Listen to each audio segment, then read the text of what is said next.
یه نفر تو لینکدین به من زد که یه استارتاپ ویت لاسیم توی سوئد و مثلا پروفایل تو رو دیدیم و گفتیم که مثلا بهتر اپروچ کنیم برای پروداکت منیجر. خیلی از آدما اصلا آگاه نیستن چقدر دارن ناسالم میخورن. حالا این حرفا رو که میزنی میدونی که سیاوش مثل هانتر میاد میتره کنتمون. هنوز تو اینترمیتنت فاستینگ نرفته، حالا یواش میریم اونجا و شروع میکنیم. 3 تا 4 هزار تا یوزر داشتیم هفتگی و ما همون موقع مثلا فالوور اینستاگراممون از هیچی شده بود یهو 15000 تا. من خودم به شخصه به تمام یوزرامو زنگ میزدم، گفتن شما هم خانمایی که تو اینستاگرام لایو میذاری اینجوری میشدن و کلی خوشو بش میکردیم. چی راجع به دوست دارم 80% پادکست راجع به تغذیه و غذاست تا راجع به مثلا تک و پروداکت منیجمنت و اینا. و درستش هم آخه همینه، چون استارتاپ و کمپانی زدن و اینا وسیله برای اینکه تو به اون هدفی که داری برسی. من کاری که خیلی بهم کمک میکنه ویژوالایز کردن چیزیه که میفهمم و تا الان فهمیدم از این مارکت. یه سری اپلیکیشن هایی که یه مقداری در فلسفه‌اش داستانی وجود داره، این دلیگیت کردنش به یه سری آدم دیگه که صرفا فقط تسکشون اینه که آقا باشه بده من برات هندل میکنم کار نمیکنه. واقعا سخت تیم منیج کردن. بچهای ایرانی خیلی خفنن و ما طول کشید برای این نتیجه برسیم. راهی که من مثلا براش پیدا کردم یه سری میتینگای بای ویکلی پروداکت دیسکاشنه. ما قراره اینقدر همو بزنیم تو این میتینگا تا یه چیزی از توش در بیاد. ما خیلی خوبیم، همه بدن.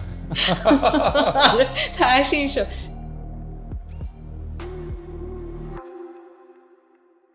سلام علیکم، امیدوارم که حالتون خوب باشه. دمتون گرم که یه اپیزود دیگه اومدید نگاه بکنین. قبل از اینکه پادکست رو شروع بکنیم میخواستم از حامی و اسپانسر این قسمت لیارا تشکر بکنم. من قبلا لیارا رو تو پادکست قبلی هم معرفی کرده بودم. یه سرویس کلاود استوریج و خدمات رایانش ابریه مثل ورسل و هیروکو که بهتون اجازه میده که سریعتر اپلیکیشناتون رو بدون کانفیگوریشن های عجیب غریب ران بکنید. لیارا سرویس های دیگه هم داره. این بار میخواستم سرویس ایمیلش رو بهتون معرفی کنم که میتونین با استفاده از سرویس لیارا ایمیل های ترانزکشنال یا تراکنشی، ایمیل های ترانزکشنال، ایمیل هایی مثل فراموشی رمز عبور، فعالسازی حساب کاربری و خلاصه ایمیل هایی هستن که توسط سیستم به صورت اتوماتیک بر اساس اینکه یه ایونتی اتفاق میفته ارسال میشن. از مزیت استفاده از سرویس لیارا اینه که از آی پی با کیفیتی استفاده میکنن که باعث میشه که این جور ایمیل ها برای کسایی و سرویس هایی که تازه دارن شروع میکنن احتمال اینکه بره توی فولدر اسپم خیلی کمتر باشه. سرویس دیگه‌ای که لیارا ارائه میده آبجکت استوریج یا ذخیره‌سازی ابری که کاملا با سرویس آمازون استری هم سازگاره و میتونین خیلی رایگان شروع کنین با 2.5 گیگابایت فضای رایگان تستشو بگیرین. کلی سیستم پرمیشنینگ و از این داستانا داره و خلاصه تست اینم بگیرین. دمتون گرم. بریم سراغ پادکست. بگو چطوری؟ خوبم، خودت چطوری؟ من عالی. یکم ناراحتم به خاطر اینکه تخم مرغمو که گذاشتم کم گذاشتم. بعد من آبپز وقتی تخم مرغ میکنم دوست دارم یکم بپزه. از این عسلی مسلی اون کثافت کاری میشه میریزه این ور اون. خوشم نمیاد. الانم مجبورم یک دو تا گذاشتم، یکیشو خوردم یکیشم نخوردم دیگه. اینم خوشم دادین گفتین چه وضع وقت تخم مرغ خوردن الان. آره ببین مهمون دعوت میکنید دیگه تخم مرغ آبپز حداقل. ببین به خدا من که الان ساعت 12 ظهر منه، من 4 ساعت 5 ساعت پیش بیدارم، ولی هی گفتم دیگه آخه داشت وقت نهار میشد دیگه اونم تخم مرغ بزنم. ولی ردیفه. دمت گرم آقا، خیلی خوش اومدی به پادکست. اوضاع چطوره؟ امروز داشتم هوای سوئد رو نگاه میکردم دیدم بارونی زده. ببین آره الان بارونیه ولی توی اتفاق خیلی عجیب اینجا 4 هفته آفتاب شد. ما کیف کردیم حالا البته برای من که بیرون میدوام یه ذره سخت بود چون یه وقتایی صبح زود نمیرم، مثلا وسط روز میرم میدوام. زیر آفتاب خیلی دیگه سخت دویدن، آدم کلی باید بعدش ORS بخوره و الکترولایت و چیزای اینجوری. ولی واقعا کیف کردیم. یعنی هر چی زمستون تاریک بود و سرد بود قشنگ جبران کرد تو 4 هفته. الان دوباره یکم ابر. آره اونجا چطوره؟ اینجا کانادا یه مقدار در مجموع که داره رو به گرمی میره، یعنی با توجه به تراجکتوری که ما داریم ازش میبینیم اینطوریم که چند سال دیگه تورنتو کانادا کلا جای خیلی خوبی میشه، چون الان کلا گلوبال وارمینگ و اینا. حالا گلوبال وارمینگ معنیش گرم شدن لزوما به خاطر هوا نیست، ولی اتفاقی که داره میفته اینه که هواش داره یکم منطقی تر میشه. یعنی حداقل من که 16 17 سال پیش اومدم خیلی خب منطقی تر شده، حالا بذار اینطوری بگم. ولی کلا الان هوا خیلی خوبه توی می. منتهای مراتب اتفاقی که میفته اینه که آن پردیکتبل و غیر قابل پیش بینیه دیگه. یعنی مثلا کل هفته که سرکاری عالی و مشتی، ویکند مثلا بارون میاد و دیشب مثلا بارون خیلی شدیدی بود، پیروز هم همینطور، امروز هم پیش بینی شده که بارون شدیدی میاد، الان هوا ابریه. واسه همین یکم فایده نداره چقدر هواش خوبه راستشو بخوای دیگه. و من راستشو بخوای حالا چون تو دنیای سلامت و هلث و اینا هستی، خب از کانادا راجع به آب و هواش ملت خیلی قور زیاد میزنن. منم جزو از اون دسته از آدما هستم. به هر حال کلا من که قور میزنم به همه چی. من دوستام حتی میگن سوال از ایناست که خواب پا میشین اینجوری که چرا اینقدر هوا آفتابی امروز، بعد به اونم قور میزنن. ولی فهمیدم که نور خورشید و حالا علل خصوص ویتامین دی تاثیر خیلی زیادی رو مود من داره و من اینو خیلی دیسکانت دادم و تخفیف دادم بهش. ولی چند بار که سفر رفتم، مثلا من تو تورنتو خیلی همش یکم احساس خوابالودگی، اون فرشیو نداشتم و اینا، نمیدونستم هم ندارم تا زمانی که جام عوض شد. مثلا یهو رفتم مثلا یه شهر دیگه، مثلا رفتم استرالیا، یه 2 ماهی اونجا بودم، اصلا من یه آدم دیگه بودم. خواب زود پا میشدم، میرفتم میدویدم و اینجوری هم که داداش پس من دیگه این تصمیم منطقی برای من میشه که جامو عوض بکنم بیشتر تا یه تصمیم مثلا حالا هواش خوب نیست یه طرف، اینی که بابا داره روی کیفیت زندگی و کار من داره تاثیر میذاره. حالا تویی که تو هلت و ملت و اینا هستی، اصلا اول از همه کسایی که دارن گوش میکنن یه ایده میدی که چیکار میکنی؟ ببین واقعا من همیشه پادکست گوش میکردم، اولش میگفتن سخت خودمون رو معرفی کنیم، من گفتم ای بابا یارو نمیدونه داره چی کار میکنه. الان واقعا سخت خودم معرفی کنم. ببین میتونم بگم که من مثلا ex founder ex entrepreneur current product managerم و اینکه یه جورایی من پرسونال برندم بین دوستام و خانواده‌ام همیشه راجع به ویت لاس، فیتنس، نیوتریشن و چیزای این شکلی بوده.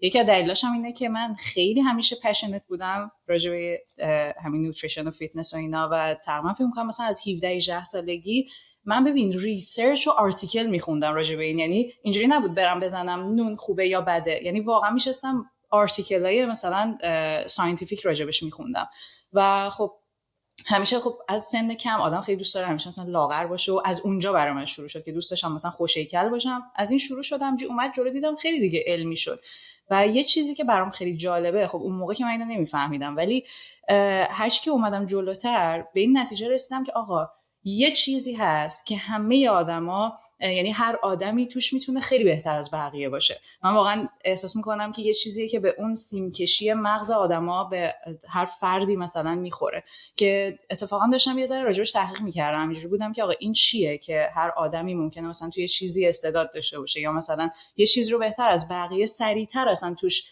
بتونه چی میگن پیشرفت کنه یا مثلا بهتر بشه. یه چیزی پیدا کردم به اسم پیکاسو زون، دیدم که اینو خیلی جا راجبش صحبت کردن که در واقع همینه اصلا تعریفش، که هر آدمی اگه بتونه اون موضوعی که توش خیلی خوبه از دیگران بهتره توش و با تایم کمتر گذاشتن میتونه توش خیلی اکسل کنه و خیلی مثلا خفن بشه و چیز راجبش صحبت میکنه توی این 5am club. رابین شارما هم راجبش صحبت کرده که میگه این مثلا یه فرموله‌ای داره که مثلا focus plus daily improvement plus time فکر کنم equal to genius. این genius مهمه که آدم واقعا میتونه با یه تایم کمتری از دیگران گذاشتن توی اون چیزی که خوبه یهو جینیس بشه. من خیلی بعد از سالها اینو فهمیدم یه همچین قضیه رو، یعنی وقتی که اینجوری توی نوتریشن و اینا دیدم خیلی خوبم و خب این هم بزرگتر شده اومد جلو و این باعث شد که کم کم در واقع من احساس کنم که آقا من خیلی حرف دارم راجع به این بزنم و باید یه جوری اینو برسونم، من میخوام اینو یه جایی پیاده سازی کنم.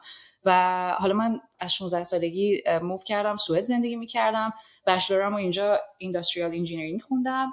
بعد از اون اومدم ایران و من همیشه خیلی سوشال لایف ایران رو دوست داشتم و خب سوئد یه جای سرد و خیلی مردم سرد و خیلی حال تنهایی بود کلا، ولی خب کوالیتی ایژوکیشن خوب بود، کلا کوالیتی زندگی بالا اینجور جاها دیگه. به خاطر اون خب موندم مثلا تا بچلر اینداستریال انجینیرینگ اند منیجمنت هم خوندم، اومدم ایران و توی ایران با یه برنامه‌نویس آشنا شدم که اون میدید که من توی روزمره درگیر این داستانه سلامتی ام. لو کارب غذا می‌خوردم مثلا موقع مثلا کم کربوهیدرات، فاستینگای خیلی مثلا طولانی می‌کردم. بعد به همه اینجوری بودم که آقا این همه برنج و اینا داستانش چیه، چرا انقدر کربوهیدرات می‌خورین شما تو ایران؟ و این باعث شد که اون مثلا این شکلی بود که چرا نمیای یا مثلا یه کاری بکنی واسه این صدا تو به جایی برسونی. اولش یه ذره فکر کردیم گفتیم که یه وبسایت بزنیم، بعد این گفتم چرا وبسایت بزنیم، یه اپ میزنیم. بعد یه کالری شمار درست کردیم. این کالری شمار رو ما همینجوری، البته یه مقداری من اون موقع با کانسپت حالا مثلا MVP و چیزای اینجوری آشنا بودم، مثلا اون مامز تست و اینا هست که آقا اگه یه ایده ای داری چه جوری بری با آدما صحبت کنی. مثلا با مامانم صحبت کرده بودم، با دوستم صحبت کرده بودم، یه ذره اینجوری حالت خیلی بیسیک داشت. ما یه کالری شمار زدیم، یه اپ کالری شمار، و اینو توی فکر می‌کنم موقع کافه بازار بود و اپ استور بود، سال 2017 بود فکر می‌کنم. ما اینو همینجوری دادیم بیرون و خیلی حالا دادیم بیرونش هم انقدر آسون نبوده. ما میشستیم ساعت‌ها کنار هم کار می‌کردیم و اون موقع خب فیگما اینا نبود، منم بلد نبودم، مثلا دیزاینر هم حتی نداشتیم، یه حالت سلیوری داشت. الان که بهش فکر می‌کنم من میشستم کنار دیولپر اینجوری بودم که اینجاش زشته، اینجاشو عوض کن. اون بنده خدا کد می‌زد اصلا که اینجوری نبود تو فیگما عوض کنه مثلا. ولی خب خیلی برای من خیلی دوران شیرینی بود این ساختن یه چیزی که آدم این همه سالم روش فکر کرده و احساس می‌کردم الان می‌خوام دیگه صدامو برسونم دیگه. خلاصه اینجوری بودم که خب با کمترین چیزی که میتونیم شروع کنیم کالری شمار است. ما اینو دادیم تو بازار، شروع کردیم پول در آوردن. مثلا هیچ مارکتینگی نداشتیم، هیچ اورنسی مثلا ایجاد نکرده بودیم واسش و خیلی برای من هیجان انگیز بود اون موقع. و من همون موقع ها اپلای کردم برای مستر Entrepreneurship and Business Design دانشگاه چالمرز، ترک استارتاپ، شاخه استارتاپ هستن، و برگشتم سوئد که اینجوری بودم که من باید یاد بگیرم دارم چی کار میکنم. و همزمان به اون کسی که دیولپری که با هم در واقع کوفاندر شده بودیم بنگار، اینجوری بودم که ما همچنان آنلاین ادامه میدیم کار کردن. اینجا میتونم بگم ما آنلاین کار میکردیم اون موقع که آنلاین کار کردن مد نبود. بعد دیگه خلاصه ما آنلاین ادامه دادیم و رشته‌ای که خوندم خیلی جذاب بود. یه رشته‌ای بود که یه مستر مثلا 2 ساله بود که چیزای پرکتیکال رو قاطی کرده بودن با درس، یعنی به ما پروژه میدادن، ما رو پروژه ها همزمان که داشتیم درس میخوندیم کار میکردیم و پروژه ها واقعی بود. مثلا ما اولین روزی که رفتیم گفتن که شما میشین در واقع کانکشن بین یه ساینتیست و بازار و خب برای ما مثلا ساینتیست می آوردن که ایده های اونا رو در واقع چیز کنیم. سوال یه لحظه بر من قطع شدی.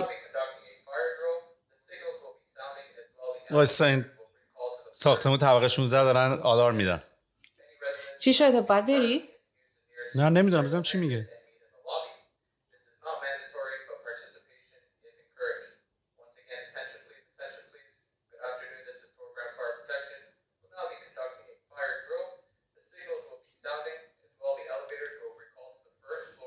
آقا فایر تستینگ میخوام بکنم.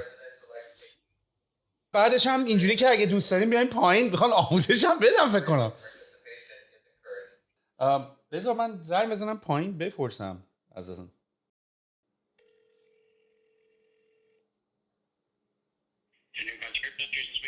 Hello Jason, I am recording something.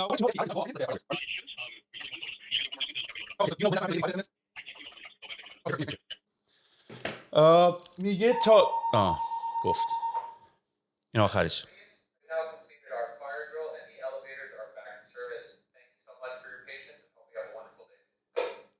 تمام میتونی ادامه بدیم.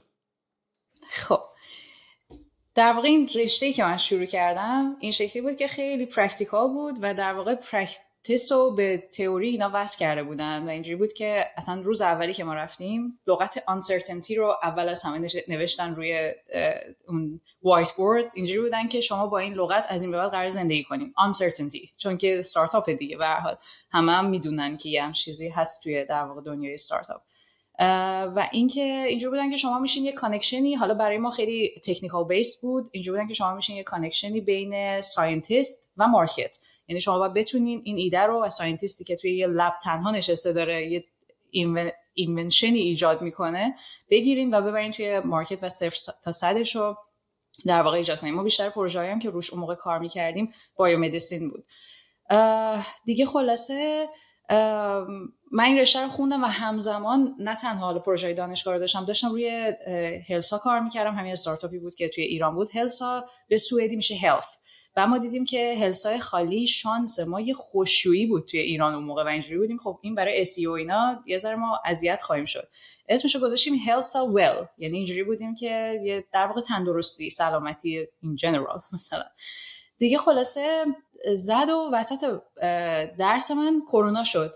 وقتی کرونا شد خب همه چی آنلاین شد. منم از خدا خواسته دیگه اصلا چمدونم رو تو 3 ثانیه جمع کردم اومدم ایران، گفتم همه چی آنلاینه. من دیگه تزم و ترم آخرم و تزم آنلاین نوشتم. یعنی این اپلیکیشن رو توی اونجا تو سوئد برای ایران داشتی دیولپ می‌کردی؟ این موقعی که سابمیتش کردین برای کافه بازار و iOS و اینا برای ایران ولی از سوئد؟ بله دقیقاً. من ورک پارتنرم ایران بود، کوفاندر دیگه هم ایران بود اون موقع، چون من اومده بودم ایران ما اصلا این اپو شروع کرده بودیم و حالا دوباره بعد از اینکه کرونا شد من اومدم ایران و همزمان که داشتم دیگه تز آخر رو مینوشتم شروع کردیم روی این کار کردن. و جالب بود که ببین من واقعا همه کاری میکردم که بتونم این استارتاپ رو پوش کنم رو به جلو. برام مهم نبود سخت آسونه، مثلا کار سطح پایینیه سطح بالاییه، با همه حرف میزدم، نتورک ایجاد میکردم. و یه کاری که کردم که جالب بود برام این بود که نمایشگاه اینوتکس شرکت کردم و یه ذره خب من احساس میکنم مثلا دید این بود که حالا نمایشگاه اینوتکس مثلا شاید خیلی هم به درد نخوره، ولی موضوع اینه که من وقتی که برگشتم ایران دیگه ما کالری شمار نبودیم. اینجوری بودم که آقا یه استپ ما میریم جلوتر و من یه اپ در واقع اینترمیتنت فاستینگ دیولپ کردیم. و یه چیزی هم بگم، من خیلی عادت داشتم و دوست داشتم این کارو که با یوزرامون با آدما صحبت می‌کردم برای اینکه بتونم قشنگ بفهمم مارکت. و اینجوری بودم که این یه مارکت یک مقداری مارکت سختیه به خاطر اینکه خیلی با سایکولوژی و اینا در تماس. آدما وقتی که میخوان وزن کم کنن اصلا جلوتر، حالا میگم همش ربط داره به سایکولوژی، همش ربط داره به ایموشنال ایتینگ و چیزایی که توی مغز ما اتفاق میفته و چیزای هورمونال. برای همین من خیلی اینجوری بودم که من حتما باید با آدما صحبت کنم برای اینکه بتونم در واقع این محصولی که داریم دیولپ میکنیم بتونه یه چیزی باشه که بهشون کمک کنه، چون احساس میکردم کالری شمار خیلی این وسط شاید نتونه کمک کننده باشه. این وقتی از کالری شمار حرف میزنی چجوری بعد لاگ میکردی چیزایی که داری میخوری؟ چجوری کار میکردی؟ آره این شکلی بود. ساده ترین چیزی که ما داده بودیم بیرون این بود که ما یه دیتابیسی داشتیم توش همه غذاها بود، غذای ایرانی و حالا خارجی همه چی. و اینو ما خیلی سخت اتفاقا دیتابیسش رو جمع کردیم، یعنی خیلی تعداد آدم زیادی به ما کمک کردن که ما تونستیم این دیتابیس رو مجانی ولی مثلا جمع و جورش کنیم. ولی آره لاگ میکنی هر روز کالری، پروتئین و چربی و کربوهیدرات رو میتونی توش ببینی. خب ببین من اوایل که شروع کردم منم یکم از این اپ‌ها استفاده کرده بودم ولی هیچ وقت نتونستم راستشو بخوای کیپ اپ کنم باش. یعنی 1 2 3 بار شاید استفاده میکردم بعدش هم اینطوری بودم که اول اصلا این چی هست من دارم میخورم این شماره 1. بعد حالا مثلا برنج قهوه‌ای، برنج سفید نمیدونم اصلا، یعنی بعد حالا سرچ کنی بیاره، بعد حجمشو بزنی، بعد یعنی میخوام ببینم حالا رافلی وقتی حدودی هم درست در می اومد، یعنی با چه درجه با چه درصد خطایی آخر در می آورد. ببین یه چیزی بگم، من خودم خیلی مخالف کالری شماری ام. مثلا خودم تو عمرم تا حالا بیشتر از 3 روز از کالری شمار استفاده نکردم با اینکه اینقدر مثلا توی داستان تغذیه بودم. موضوع اینه که کالری شمار به عنوان یک کاتالیزاتور استفاده میشه، اینکه تو رو هول بده به یه سمتی، چون خیلی از آدما اصلا آگاه نیستن چقدر دارن ناسالم میخورن. این عدده رعب و وحشتی تو آدم ایجاد میکنه که بعدی میگی مثلا ای وای من مثلا 3000 کالری امروز خوردم و اصلا نفهمیدم. این برای اولشه. من همین الانم توی کاری که الان دارم میکنم ما اصلا برای کسایی که توی ویت پلاتو یا همون اصطلاحاً استاپ وزنیان استفاده میکنیم، میگیم آقا یه تایمی تو اینو استفاده کن، هولت میده و میتونی بعداً درست ادامه بدی مثلا این مسیر سلامتی تو. من خیلی اعتقادی ندارم به اینکه مثلا آدم باید بشینن کالریشون رو بشمارن هر روز. این بگم که چیزی اصلا در واقع کانسپت کالری این کالری اوت هم حتی اشتباهه. همه اینا یه چیزیه که فقط یه جوری کمک باشه به آدما. الان این حرفا که میزنی میدونی که سیاوش مثل هانتر میاد میتره کنتمون راجع به تغذیه حرف میزنه. هنوز تو اینترمیتنت فاستینگ نرفته، حالا یواش میریم اونجا و شروع میکنیم.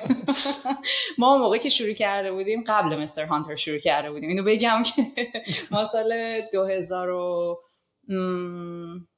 20 شروع کردیم اگه اشتباه نکنم اینترمیتنت فاستینگ ها، قبلش که اصلا اپمون از 2017 توی مارکت بود. ولی خب انقدر ما یواش پیش میرفتیم که کم کم مثلا به اون کالری شماره ما استپ کانتر اضافه کردیم. اینا ببین برامون خیلی خوب بود که ما 1-2 سال خیلی ملو کار کردیم، به خاطر اینکه اون دیتابیس رو جمع کردیم، کالری شماره رو زدیم. ولی حالا اومدیم وقتی که من برگشتم اینجوری بودم که آقا اصلا اول آخرش اینترمیتنت فاستینگ از همه مهمتره. حالا معنی اینترمیتنت فاستینگ چیه؟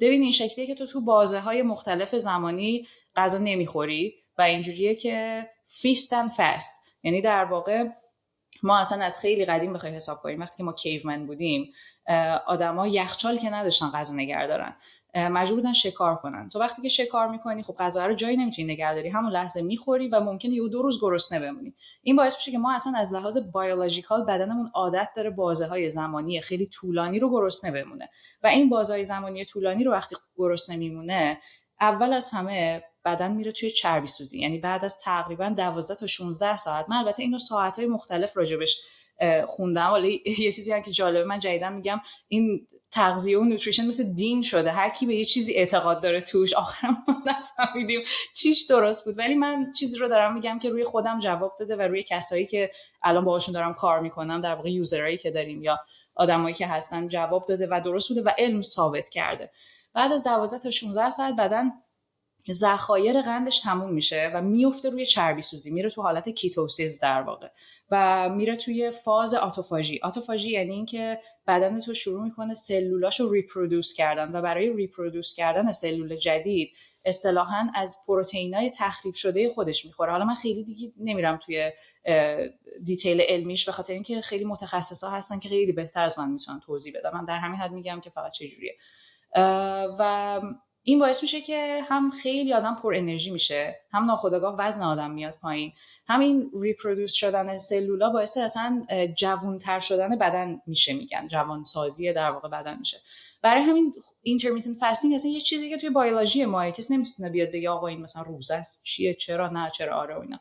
ولی خب توی اینترمیتنت فاستینگ معمولا ساعتاش این شکلی که تو از 8 شب تا فرداش 12 ظهر مثلا اگه نخوری میشه 16 ساعت. دارم ساده ترین و ریگولر مثلا چی پاپولار ترین مدلش رو میگم که تو وقتی 16 ساعت غذا نمیخوری و میندازیش معمولا تو شب دیگه از 8 شب تا 12 ظهر فردا و میتونی آب و قهوه و مثلا چای بدون هیچی بخوری، چون اینا دیگه زیرو کالری هستن، بدن تست نمیکنه که مثلا چیزی خورده دیگه. خلاصه من با این کانسپت اومدم، ما یه تایمر درست کردیم توی اپمون، دیولپ کردیم که این تایمر روی یه کلندر نشون میداد که توی هفته ما چه جوری در واقع چه مقداری مثلا یوزر ما فاستینگ کرده، خودش با این تایمر اندازه‌گیری میکرد و ما زده بودیم که لول‌های مختلف چه میزان ساعتی میتونن فاستینگ کنن. از 12 ساعت شروع میشد، مثلا 12 ساعت، 16 ساعت، 18 ساعت، همینجوری میرفت بالاتر، 19 20 تا مثلا حالا 24. ولی خب هستن آدمایی که 48 ساعت 72 ساعت اینا میگیرن فاستینگ، ولی خب حالا ما اپمون نمیخواست اونقدر اینتنس دیگه تارگت کنه.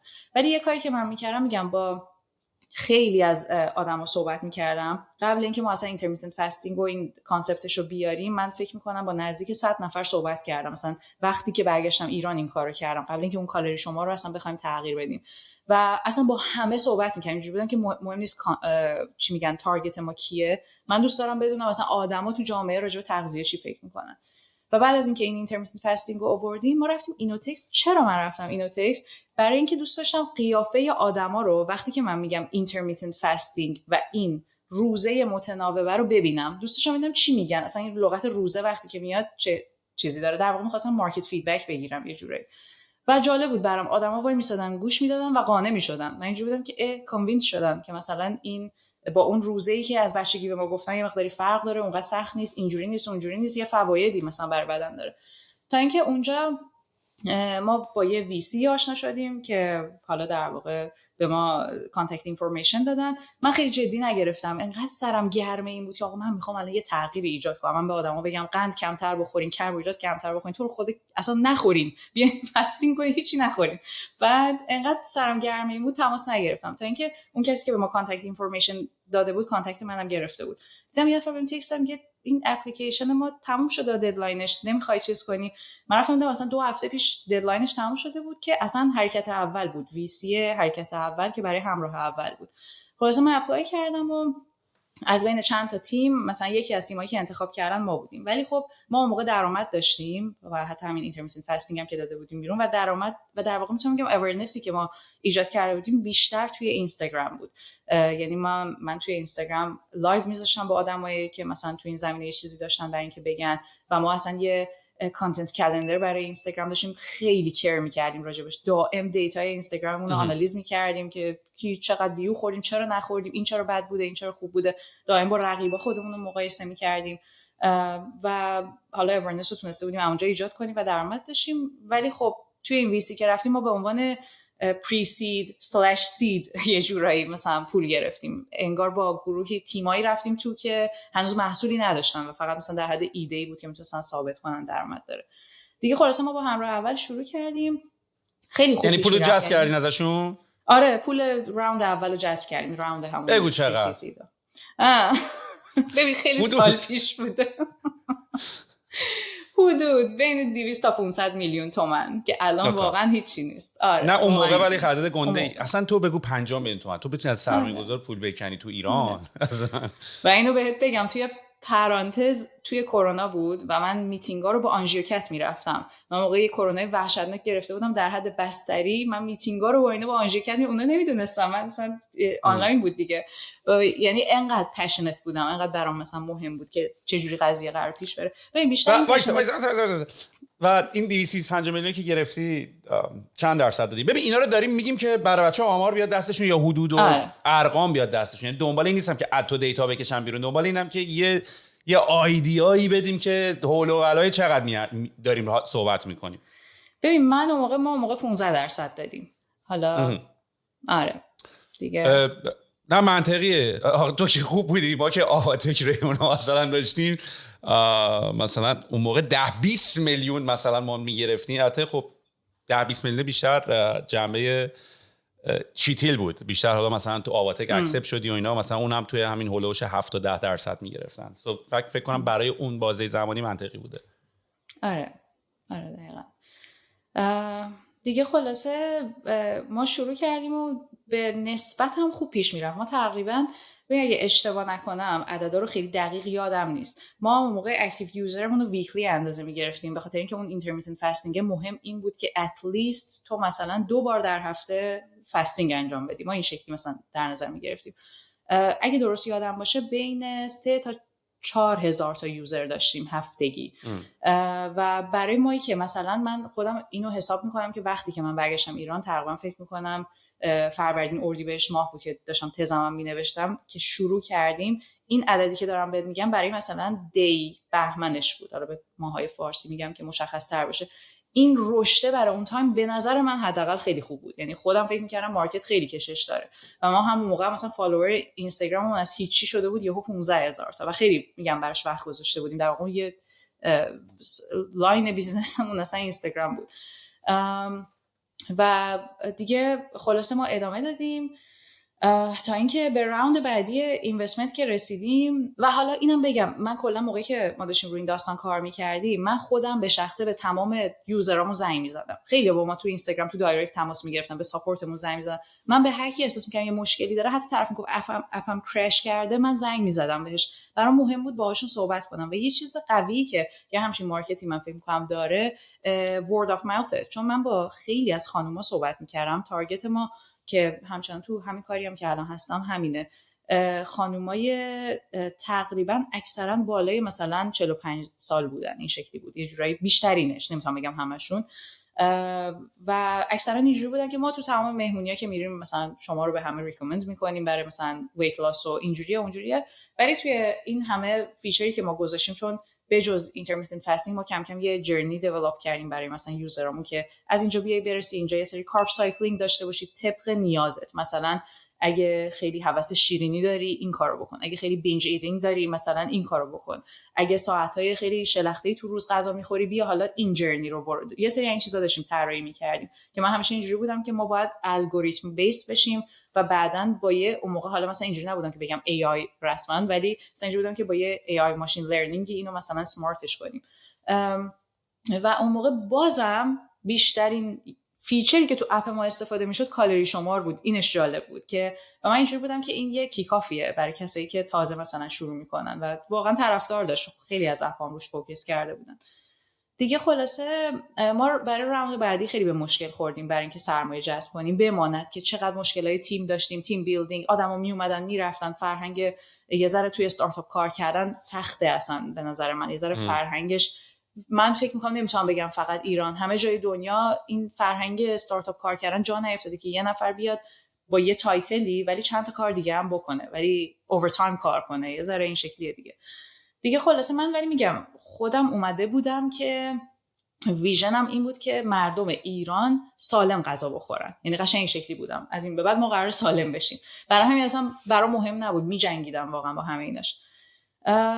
تا اینکه دیگه به راوند بعدی که رسید، اینوسترها خیلی راغب نبودن پول بذارن. ما تقریبا از زمانی که پول ریز کردیم 1 سال فکر میکنم کار کردیم. یکیش این بود که مارکت ایران خیلی خراب بود.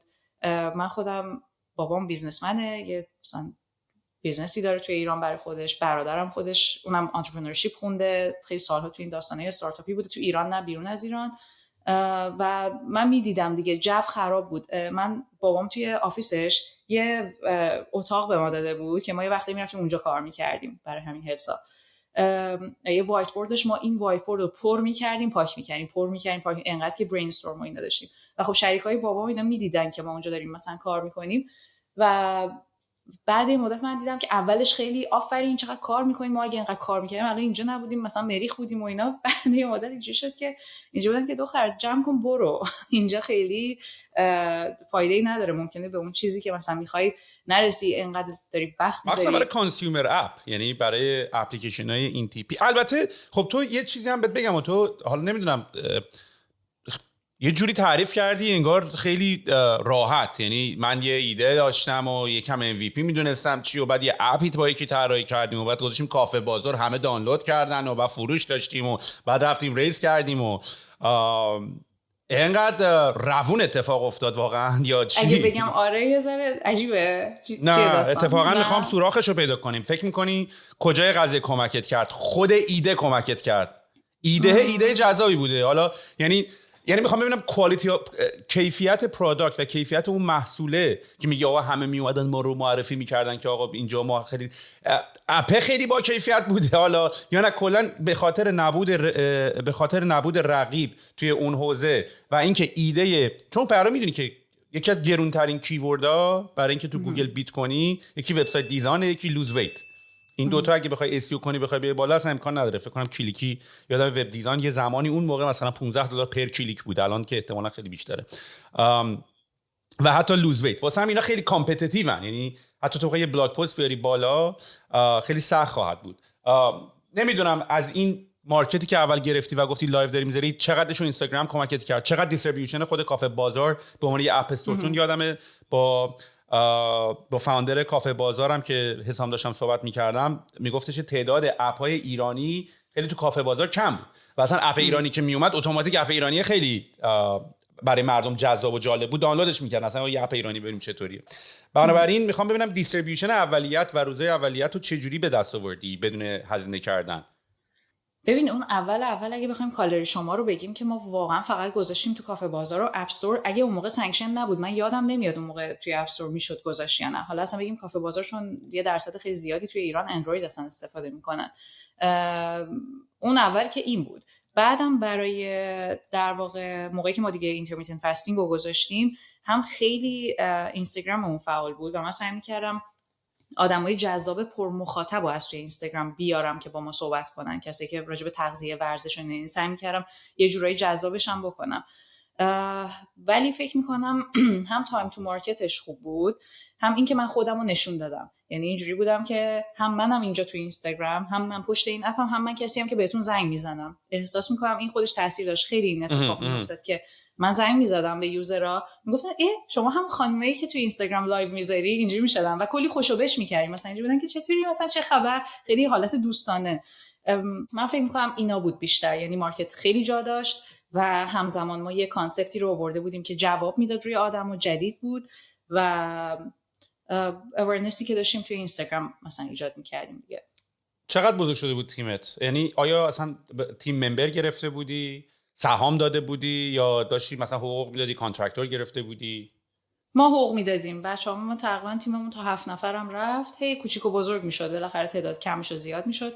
برای مثلا SEO و کاری که گرونتر بود پراجکت بیس مثلا کار میکردیم، ولی همیشه من یک سوشال برای یه نفر رو برای سوشال میدیا داشتم، چون باید در واقع دیتا رو مثلا چیز میکرد، چی میگن، همیشه تحلیل میکردیم. پست استوریا ببین، آره خیلی پست استوری زحمت میبره، آدمو شاید از بیرون ببینن خیلی متوجه نباشن، ولی ما کلندری که میبستیم کل هفته اون کسی که روی سوشال میدیا بود واقعا داشت کار میکرد و ما اینجوری بودیم که ما نمیخوایم اونقدر علمی باشیم که اصلا یه کانتنت خشک بذاریم اون بیرون و نمیخوایم اونقدر بی ربط باشیم که خب آدما متوجه نشن ما دقیقاً داریم چی میگیم. یه بالانسی این وسط ایجاد کردنم سخت بود، ولی میگم در نهایت من اینجا به این نتیجه رسیدم که من باید خودم رو نشون بدم و همین چیزی که میگن که در واقع آدما ببینن که یه آدم واقعی اون پشته و یه حرفی داره مثلا برای گفتن، یه همچین حالتی بود. ولی آره تیممون تا 7 نفرم تقریبا رفت. ولی خب واقعا تیم منیجمنت و تیم بیلدینگ سخته، برای من حداقل سخت بود و سعی می‌کردم که حالا با چیزایی که تو دانشگاه خونده بودم راجبه ما خیلی مثلا ماهای اول دانشگاه فقط این بود که آقا کامیونیکیشن بین مدیر و بقیه، مثلا بشینین اکتیو لیسنینگ یاد بگیرین، بشینین ببینین چه سوالایی از هم بپرسین، اینجا روحیه مثلا کسی که دارین باش کار میکنین چه جوریه، اونجا چه جوریه. خیلی به ما این چیزا رو یاد داده بودن، ولی تو ریالیتی خیلی فرق میکنه. اصلا واقعا سخت تیم منیج کردن به نظر من حداقل. اصلا این نکته که تو داری میگی، ببین من به نظرم من هرچی بیشتر دارم کار میکنم و بزرگتر میشم و اگر خدا بخواد عاقل‌تر میفهمم که اصلا پروداکت ساختن کار سختی نیست که میشینی پشت کامپیوترت دیگه هم وقت میذاری و دیزاین میکنی و کار سخت ساخت کمپانی نیست، یعنی ساخت محصول نیست. کار سخت کار کردن با آدماست و اینو من هر بار بهم ریمایند میشه و هی برام تکرار میشه که این قضیه است. و اصلا تو آمارام که نگاه میکنی میگن دلیل شماره یکی این که استارتاپ ها از هم میپاشن، استارتاپ از درون میپاشن. یعنی عامل این که پول تموم شد یا مارکت مثلا آماده نبود یا ایده کار نکرد، نه دلایل 2 3 4 میدونی. دلیل اول اینه که کمپانی از تو میپاشن. نمونه‌اش هم داری میبینی دیگه اوپن ای آی کمپانی به این بزرگی هر روز یه داستان داره. یه روز سی او شو اخراج میکنن، پس فرداش ساینتیستش از کمپانی میذاره میره، پس اون فرداش نمیدونم گیر سکیوریتی و اتیکالی و اخلاقی بهش میدن. و یعنی نشون میده که بیشتر از فشارهای بیرونی فشارهای درونی بیشتره که داره باعث میشه این اتفاقا بیفته. و بعد میفهمی که آقا کار کردن واقعا معنی کمپانی زدن، شرکت زدن، با آدم‌ها کار کردنه. یعنی آقا پروداکت رو که میسازیم و واقعا هم سخته، یعنی واقعا یه وریبل، یه اکس آدم‌ها. من راستش بخوای ترجیح میدم که یعنی دیگه خیلی خیلی قبلا یه زمانی افتخار در این بود که 60 نفر 70 نفر 100 نفر آدم تو کمپانی تن. من الان خیلی دیگه دارم ترجیح میدم که کمپانی خیلی کوچیک، تیم‌های ماکسیمم بیشتر از 5 نفر نشن. میدونیم این حرفه به خیلی خوشایند نخواهد بود، ولی پراجکت منیجرها رو دارم سعی میکنم تا جایی که میشه لایه‌شو کم میکنم، حالا نه که حذف کنم. پراجکت منیجر. آره پراجکت منیجر. چرا؟ پی ام رول ببین فکر کنم کسی که خیلی خوب توضیح میده این دلیل رو برایان چسکی ایر بی ام بی، که یه بارم توی این چند وقت پیش توی فیگما کانفیگ که بزرگترین الان یکی از گدرینگ های دیزاینه که داشتن راجع به پروداکت جدید صحبت می‌کردن، برایان چسکی رو دعوت کرده بودن. اون خیلی خوب توضیح میده، ولی خیلی خیلی خلاصه بخوام تجربیات خودم و به حرفایی که اون زده رو مچ میکنم و به این نتیجه رسیدم اینه که پراجکت منیجرها اینسنتیوایزن و هدفشون اینه که پروژه رو سریع‌تر برسونن. البته حرفی که دارم میزنم به سایز کمپانی خیلی ربط داره، چون تو توی کمپانی که پروداکت منیجر داری، پراجکت منیجر داری، مدیر پروژه داری، مدیر محصول داری، پروداکت اونر داری، یه مقداری این وظایف‌ها چون تقسیم میشه تو همه نیروها رو داری. ولی یه بدبختی که داره الان اتفاق میفته اینه که این روند، تو الان من این مثاله رو زدم چند بار، تو الان تو این بازه زمانی که ما هستیم یه وبسایت ساختن 5 نفر آدم میخواد آجی. یه نفر باید یو آی دیولپر باشه، یه نفر باید یو آی دیزاینر باشه، یه نفر باید یو ایکس دیزاینر باشه، یه باید کپی بنویسه. این 4 تا که حالا تیمت شد 4 نفر، حالا برای اینکه 4 نفر با هم کار بکنن، حالا پروداکت منیجر هم میخوای، پروداکت اونر هم میخوای، همه اینا رو هم میخوای. یه وبسایت میخوای بذاری 10 15 نفر آدم میخوای، یه پروداکت میخوای بسازی 20 نفر آدم میخوای. تیمه که بزرگ میشه کامیونیکیشن زیاد میشه، همه توی جلسن، همش تو فایل نوشنی، همش تو جیرایی، همش داری تسک بالا پایین میکنی، واقعا خود کاره رو نمیکنی. یعنی 10% کاره رو میکنی، 90% داری کارهای حاشیه رو میکنی. برمیگردم مثلا به همون حرف خودت. یعنی من یه اتفاقی که داره تو زندگی میفته اینه که دارم تجربیات مختلفو دارم به هم وصل میکنم. اینی که خودت هم گفتی که توی قضا این قانون 80-20 واقعا آقا 80% کارهایی که میکنی واقعا مهم نیست، 20% کاری که انجام میدی نتیجه 80% کار رو داری میگیری. تو غذا خوردن هم خودت الان مثال تو زدی، میدونی یعنی واقعا ممکنه 1000 تا کار داری میکنی، غذا ممکنه کم بخوری، این کارو نکنی اون کارو بکنی، ولی یعنی مثلا من هر روز جیم به هر حال میرم، ولی احتمالاً دارم اشتباه میزنم تا حد خیلی زیادی، میدونی، وگرنه وقتم خیلی بهتر میبود اگه هر روز داشتم میرفتم. یعنی احتمالاً یعنی تو 20% وقت بذاری 2 روز در هفته بری مثل آدم اون کار رو بکنی، نتیجه تو 80% نتیجه رو میگیری. درصدی که من دارم کار سخته رو میکنم، دارم دهن خودم سرویس میکنم، دارم جیم رو میرم، ولی نتیجه کار 20% دارم میگیرم. 80% دارم کار میکنم، 20% نتیجه میگیرم. کل هنر اینه که این 20% رو با این 80% بتونی سوئیچ کنی. حتی ناوالم داشت میگفتش که اصلا ما انسان‌ها یه مقداری هم به خاطر اینکه نوع کار کردن ما از دوره انقلاب صنعتی میاد، این ساعت 9 صبح خواب رفتن تا ساعت 5 بعد از ظهر و کارا کمتر، کارایی بوده، کارای به اصطلاح دفتری بوده، یعنی خیلی ماشینری بوده. تو کارت این بوده که بری اونجا این دستگاه رو اپریت کنی. تو انقلاب صنعتی اینو هی بکشی، دکمه‌شو بزنی، این کارا رو بکنی، یه بریک غذا بگیری بیای. کمتر کاگنیتیو اینتنسیو بوده برای اینکه مغزت خیلی درگیر بشه. الانی که دوباره مغزمون انقدر درگیر شده، مغزمون هم عین بدنمون که مثل فیزیولوژی بدنت کار میکنه. یعنی همینی که تو قرار بوده 80% بدنت گشنگی بکشه، سریع بری شکار کنی، غذا تو همه رو بخوری، همه رو فتر رو استور کنی، همونجا هم لش کنی، بخوابی، آتیش روشن کنی، شل کنی، اینجوری نبوده بری نهار بخوری همونجا دوباره ادامه کار بدی. بدن انسان هم تو فوکس همون حالته. یعنی ناوال داشتم من بهش گوش میکردم، اینطوری بود که آقا کلا هم الان این داستان آقا تو میتونی الان بری مثل یوز پلنگ تمام روز خوابه 3-4 ساعت، ولی مثل بنز میدوه برای شکار، میدونی، مثل بنز میدوه. اصلا اون سرعتی که داره میره اون که نمیتونه 24 یا 7 ساعت همینجوری با همون پیسه بدوه تو جنگل. بنابراین مثلا توی حتی کار کردنم من الان حالا خودم یواش یواش دارم میفهمم، یعنی با اینکه هیچ چیزی جز هارد ورک کردن و بیت نمیتونه بکنه، حتی اسمارت هم باشی باز باید هارد ورک باشی، این دوتا هم با همه، این یا اون نیست. ولی دارم میبینم که آقا من کلا تو روزم هم 2-3 ساعته که خیلی شارپ مفیدم، بقیهش میتینگ و کارهای اداری و نمیدونم اپریشناله و اینجوریه که آقا من 2-3 ساعت مثلا از ساعت 10 تا 12-13 میتونم یه کار خیلی که فشار ذهنی زیادی داره رو هندل کنم. یه پرابلمی رو داری حل میکنی، مشکلی داری حل میکنی که میشه به کیفیت دیسیژنات دیگه. یعنی تو کلا تو روز 2-3 تا دیسیژن میتونی، 2-3 تا تصمیم درسته با کیفیت میتونی بگیری. برمیگردیم به اون مثالای قدیمی که چرا استیو جابز فقط مشکی میپوشید، چرا باراک اوباما فقط کراوات اینطوری میزنه، چون حتی دیسیژن هر چقدرم کوچیک داره بندویت ازت میگیره دیگه. آقا من دی غذا چی بخورم و حالا برمیگردیم به همین داستان. مثلا من غذا خوردنم این تیپیه که من الان غذاهامو همه رو دیگه از فاکتور، اینجا یه کمپانیه که آماده میگیرم و میخورم و چند تا اتفاق خیلی جالبم برام افتاد. با اینکه من خیلی سعی میکردم خودم غذا درست کنم و غذای هلتی درست کنم و کالری زیاد نخورم و کاربزشو کم بکنم تا جایی که میتونم و اینا، ولی باز همون اتفاقی که داشتی میگفتی، باز این وضع کم نمیشد. هی ما گشنگی هم میکشیدیم، هی حتی مثلا اذیت هم میشدیم یک کم. بعد بعضی موقع مثلا بیرون غذا میخوردم، برگر و پیتزا میخوردم، بیشتر وزن داشتم از دست میدادم تا زمانی که داشتم غذا درست میخوردم. بعد من اینجوریام که داداش کجای کار داری میلنگی. رفتم نگاه کردم، دیدم مثلا قضیه اینه که تو وقتی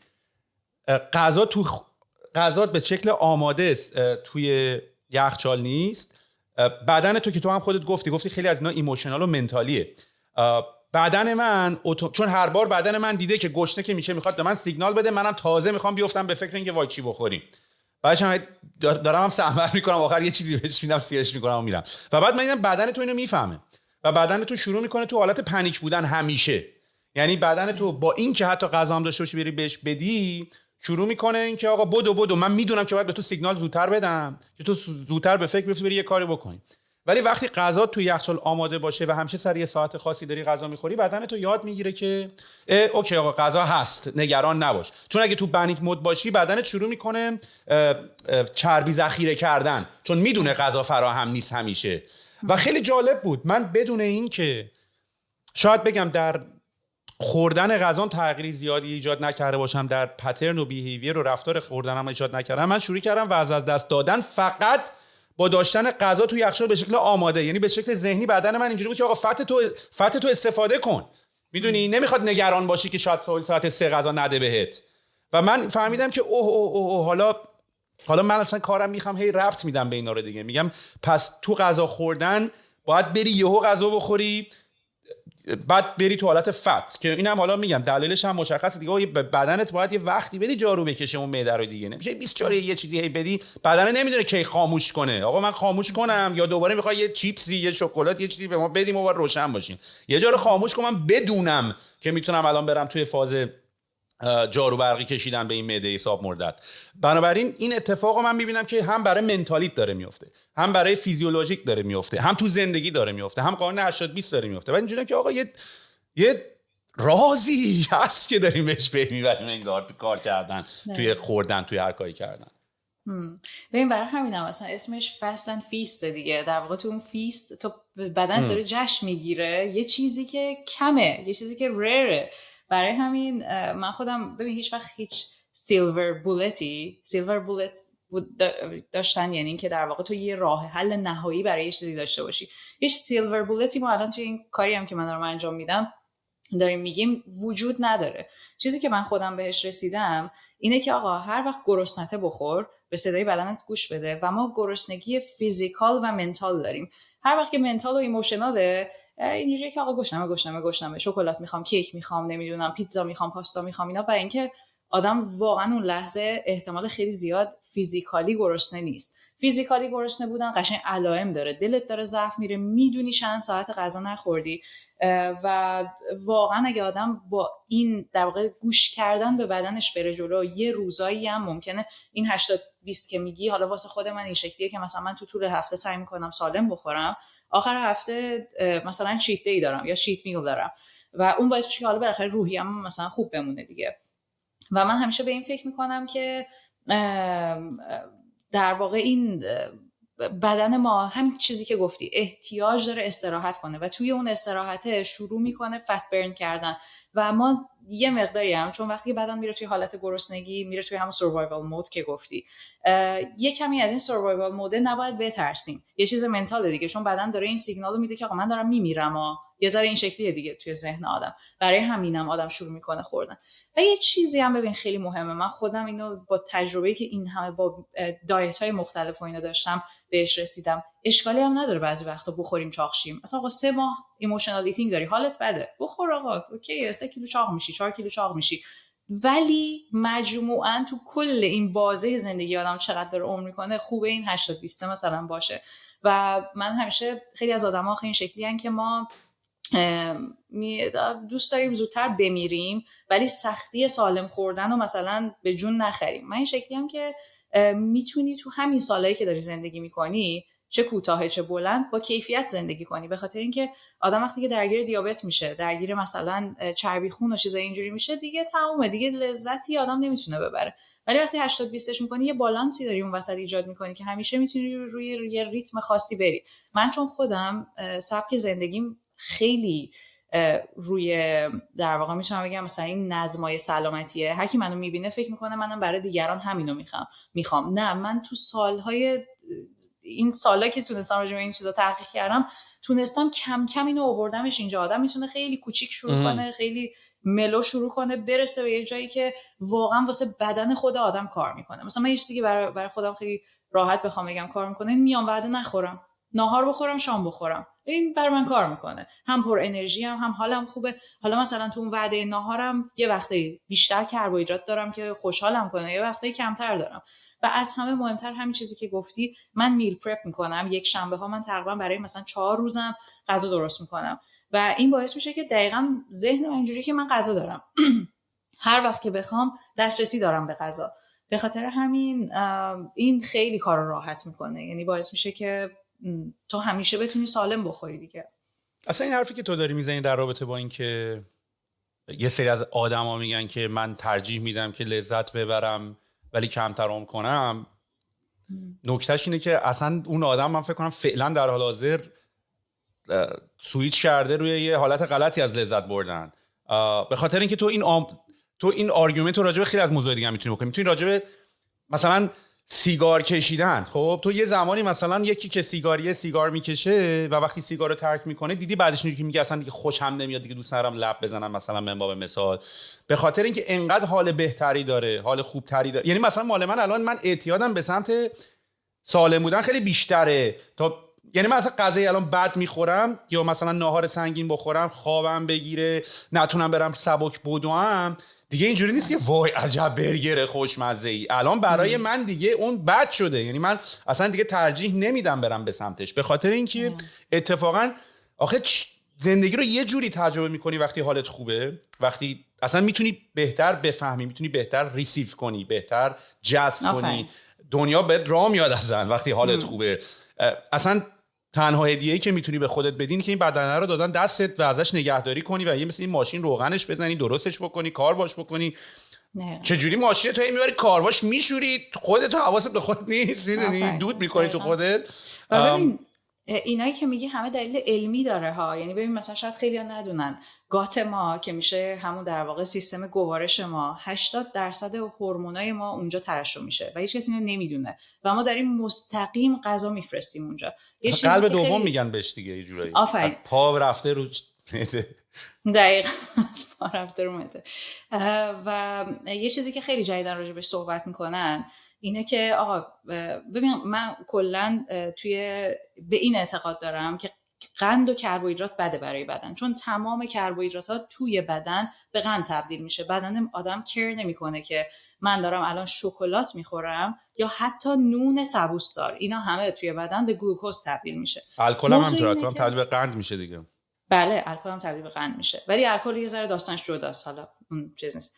ولی موضوع اینه که این در واقع قندو ما کجا کی توی روز و چه جوری بخوریم که کمترین تاثیر رو روی بدنمون داشته باشه، چون نمیشه حذفش کرد کامل. من بارها تلاش کردم کامل کیتو بشم، کارنیور بگیرم، همه اینا رو امتحان کردم، ولی اینجوری هم که پرکتیکال نیست با دنیای امروز. من بتونم راحتم زندگی کنم دیگه، این مغز من هی تو این نباشه که کجا میتونم فقط گوشت پیدا کنم و میخوام فان داشته باشم با دوستان، مشروب بخورم، نمیدونم مثلا قند بخورم. یکی از مهمترین چیزاش اینه که آقا رو شکم خالی قند نخوری. قند میشه نون، شیرینی، برنج، پاستا، چیپس، پفک، هر چیزی که اصلا آدم صبح پا میشه نون پنیر میخوره اشتباهه رسما میتونم بگم، به خاطر اینکه این قند مستقیم میره توی بدن و این ببین تمام اینکه تو بتونی وزنت رو روی رشته ثابت نگهداری از روی یه قند خون ثابت میاد. تو وقتی قند وارد بدنت میکنی این یه اسپایکی به قند خونت میده، این یهو میره بالا. وقتی که یهو میره بالا بعدش چند ساعت این قند افت میکنه.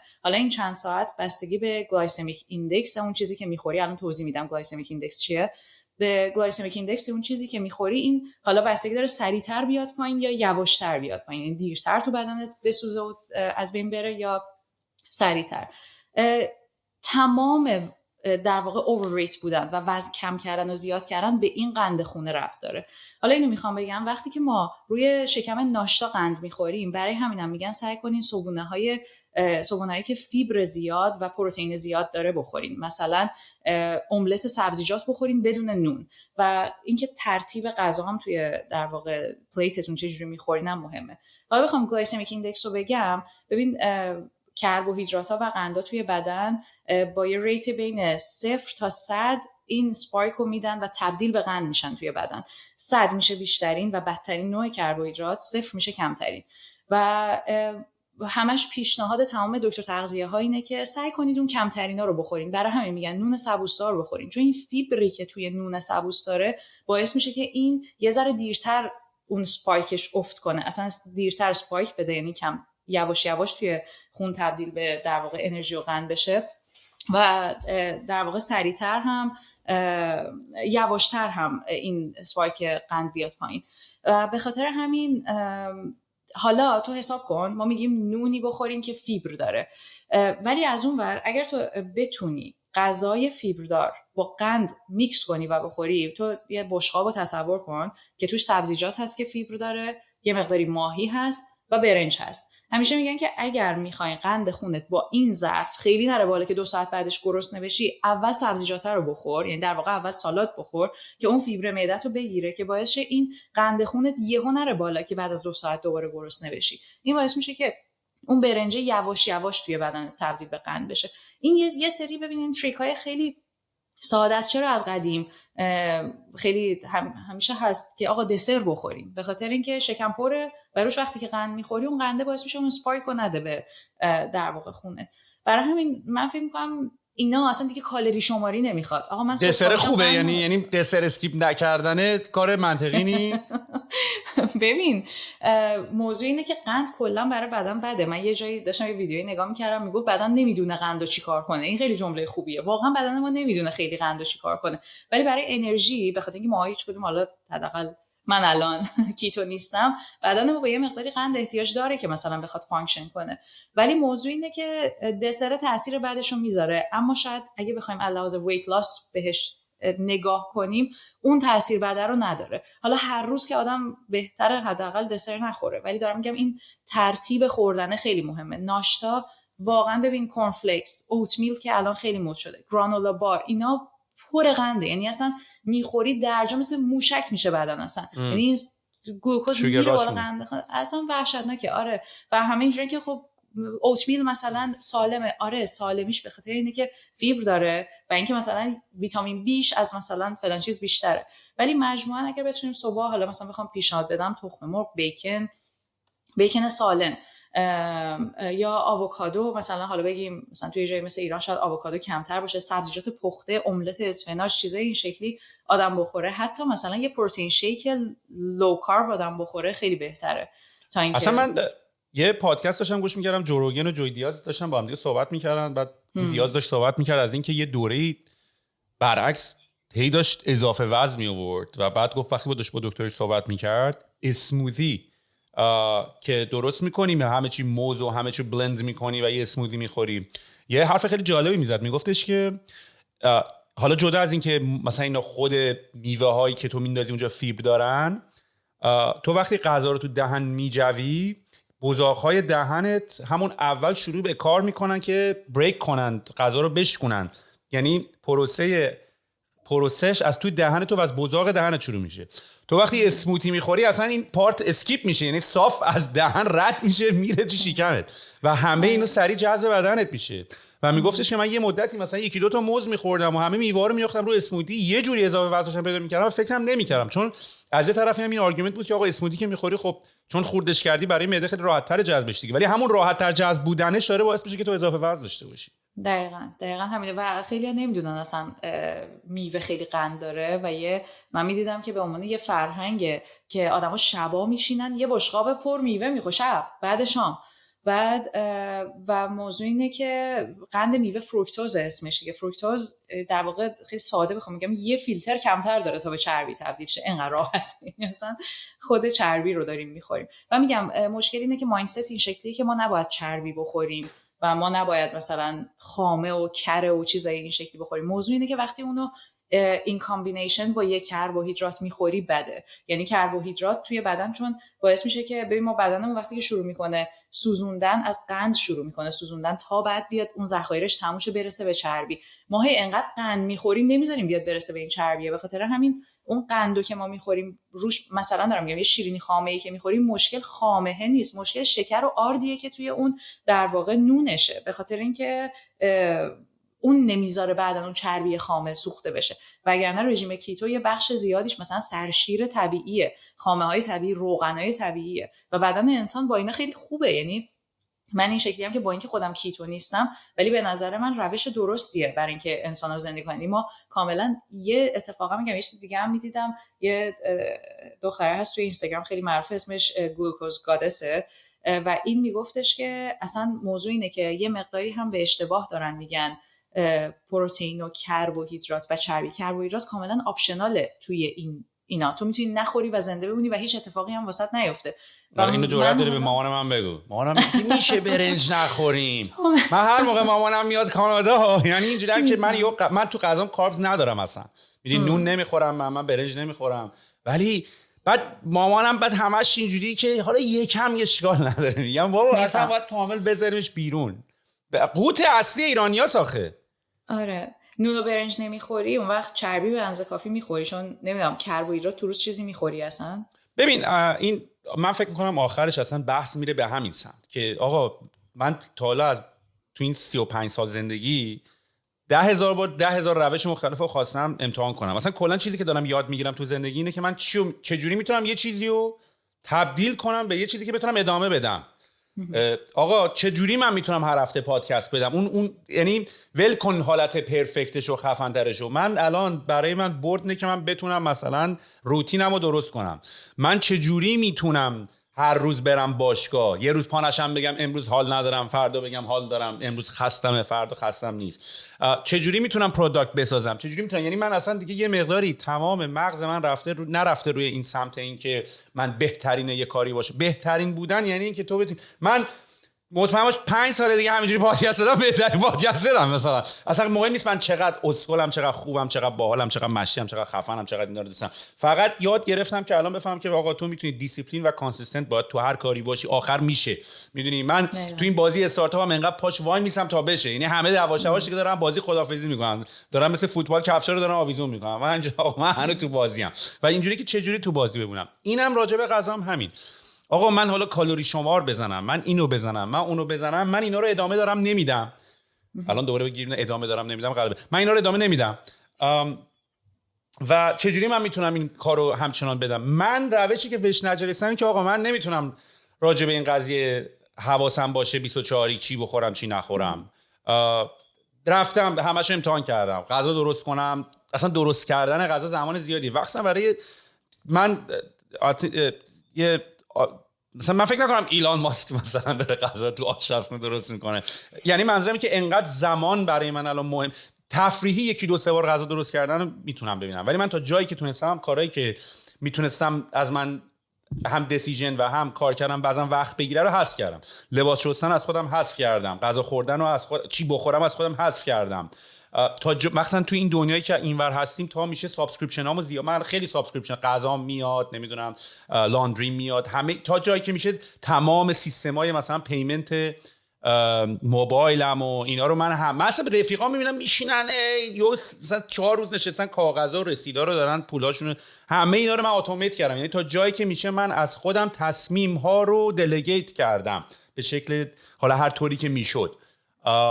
و بنابراین غذا هم همینطور. یعنی من به خاطر اینکه ببینم تنها چیزی که برای من کار کرد این بود که من غذامو سابسکریپشنی بکنم که آقا این غذا بیاد تو یخچال باشه، 5 تاشو بذار تو شرکت، 5 تاشو بذار تو خونه، گشنت شد همونو میخوری به قول تو. بچه‌ها حتی میخوام برن مثلا یه جا رستوران و اینا، حالا میرم اونقدر دیگه فریک نیستم رو bازی، ولی مثلا تا جایی که بشه غذای خودمو میخورم. غذام ترکیبی از سبزیجات و معمولا 80-90% چیکنه و بعد سعیم کردم اتفاقا مثلا پلنای خیلی جدا رفت. مثلا رفتم دیدم من دنبالی بودم که آقا چی رو من ادامه میدم، چون هر چی رو یه بار یه هفته کردم، 2 هفته کردم، 3 هفته کردم، دیگه نکردم. بعد مثلا یه بار مثلا اول جو میرفتم فقط چون این جایی که ازش سابسکریپشن میگرفتم مثلا پلنای مختلف داره دیگه، میتونی لو کاربز بری، میتونی کیتو بری، میتونی اینو بری. و من شروع کردم دیدم مثلا اگه لو کاربز برم خیلی گشنم میشه، یا مثلا اگه پلن‌های مختلفو برم شاید مثلا غذاش خیلی برام جالب نباشه، برد بشم ازش، یا مثلا از چیکن یا از مرغ خوردن یهو زده شم. آقا دیگه ما هی اینا رو بالا پایین کردیم، من وسط رو گرفتم آجی. یه چیزی که اتفاقا غذا میاد مشتی و قشنگم، مثلا هم یه مقدار خیلی خوبی وجتبلز داره، هم یه مقدار خوبی سبزیجات و گوشت و اینا داره. و بعد دیدم خودمو که آقا من با این موندم، یعنی هم یکم اون سس موسه رو داره بزنی به چیکن، یکم چیکن خشک نره پایین، همین که داری غذای هلسی میخوری، همین که به قول تو دیگه اسنک نمیکنم. میدونی یعنی اینجوریه که آقا اینه، این غذای تو توی یخچال اینه و بهش فکر نمیکنم. من دیگه گشنم نمیشه بهش فکر کنم. الانم گشنم بشه سری میپرم اونو میخورم، تمام میشه میره. بنابراین به نظر من راز قضیه توی هر کاری یعنی آدما یه کارایی رو یه مدتی میکنن ول میکنن. من الان دنبال اینم که دیگه اینو دیدم دیگه، من اینجا که آقا چه کاری رو چه جوری من میتونم ادامه بدم، میدونی. و من الان پاتک من برای این قضیه این بود که غذامو سابسکریپشن بیس بکنم. دقیقاً چیزی هم که برای منم جواب داده همینه که من میل پرپ میکنم، فقط فرقش اینه که من خیلی لذت میبرم از آشپزی کردن. یعنی خودش برام یه مراسمی، یه مقداری از یک شنبهمه اینجا. حالا ولی یک بار میکنی، هر روز هر وعده نمیکنی؟ نه، یک بار انجام میری خرید؟ حتی آره دیگه، هلو فرش اینا واقعا میشه. و ببین ذهنم میدونین چه شکلیه؟ این شکلیه که خرید من سبزیجات، پروتئین، ذهنم اینه وقتی که میرم توی فروشگاه اینجوریام که این هفته پروتئین چی میل دارم، ماهی مثلا گوشت 2 مدل میخرم و اینجوریام که سبزیجات، هر چی سبزیجات میبینم دلم میخواد، یعنی میخوام بگم اینه گوشت دادن به بدن، آقا چی هوس کردی این هفته، سبزیجات ها رو برمی‌دارم و چیزای مختلف، یعنی حداقل 5 تا سبزیجات من برمی‌دارم، حالا خورد میکنم و اکثرا من با فر درست میکنم، برای همین خیلی سریع انجام میشه. این شکلیه که من اون ماهی و گوشت رو توی یه سینی فر میذارم، تمام سبزیجاتمو خورد میکنم توی یه سینی فر، 2 تا سینی اولو میذارم 20 دقیقه نیم ساعت درست میشه، بعدی هم 20 دقیقه نیم ساعت، یعنی کلا این پروسه تا خورد کردن همه چی بین 1 تا 2 ساعت میگیره، بستگی داره که چی دارم.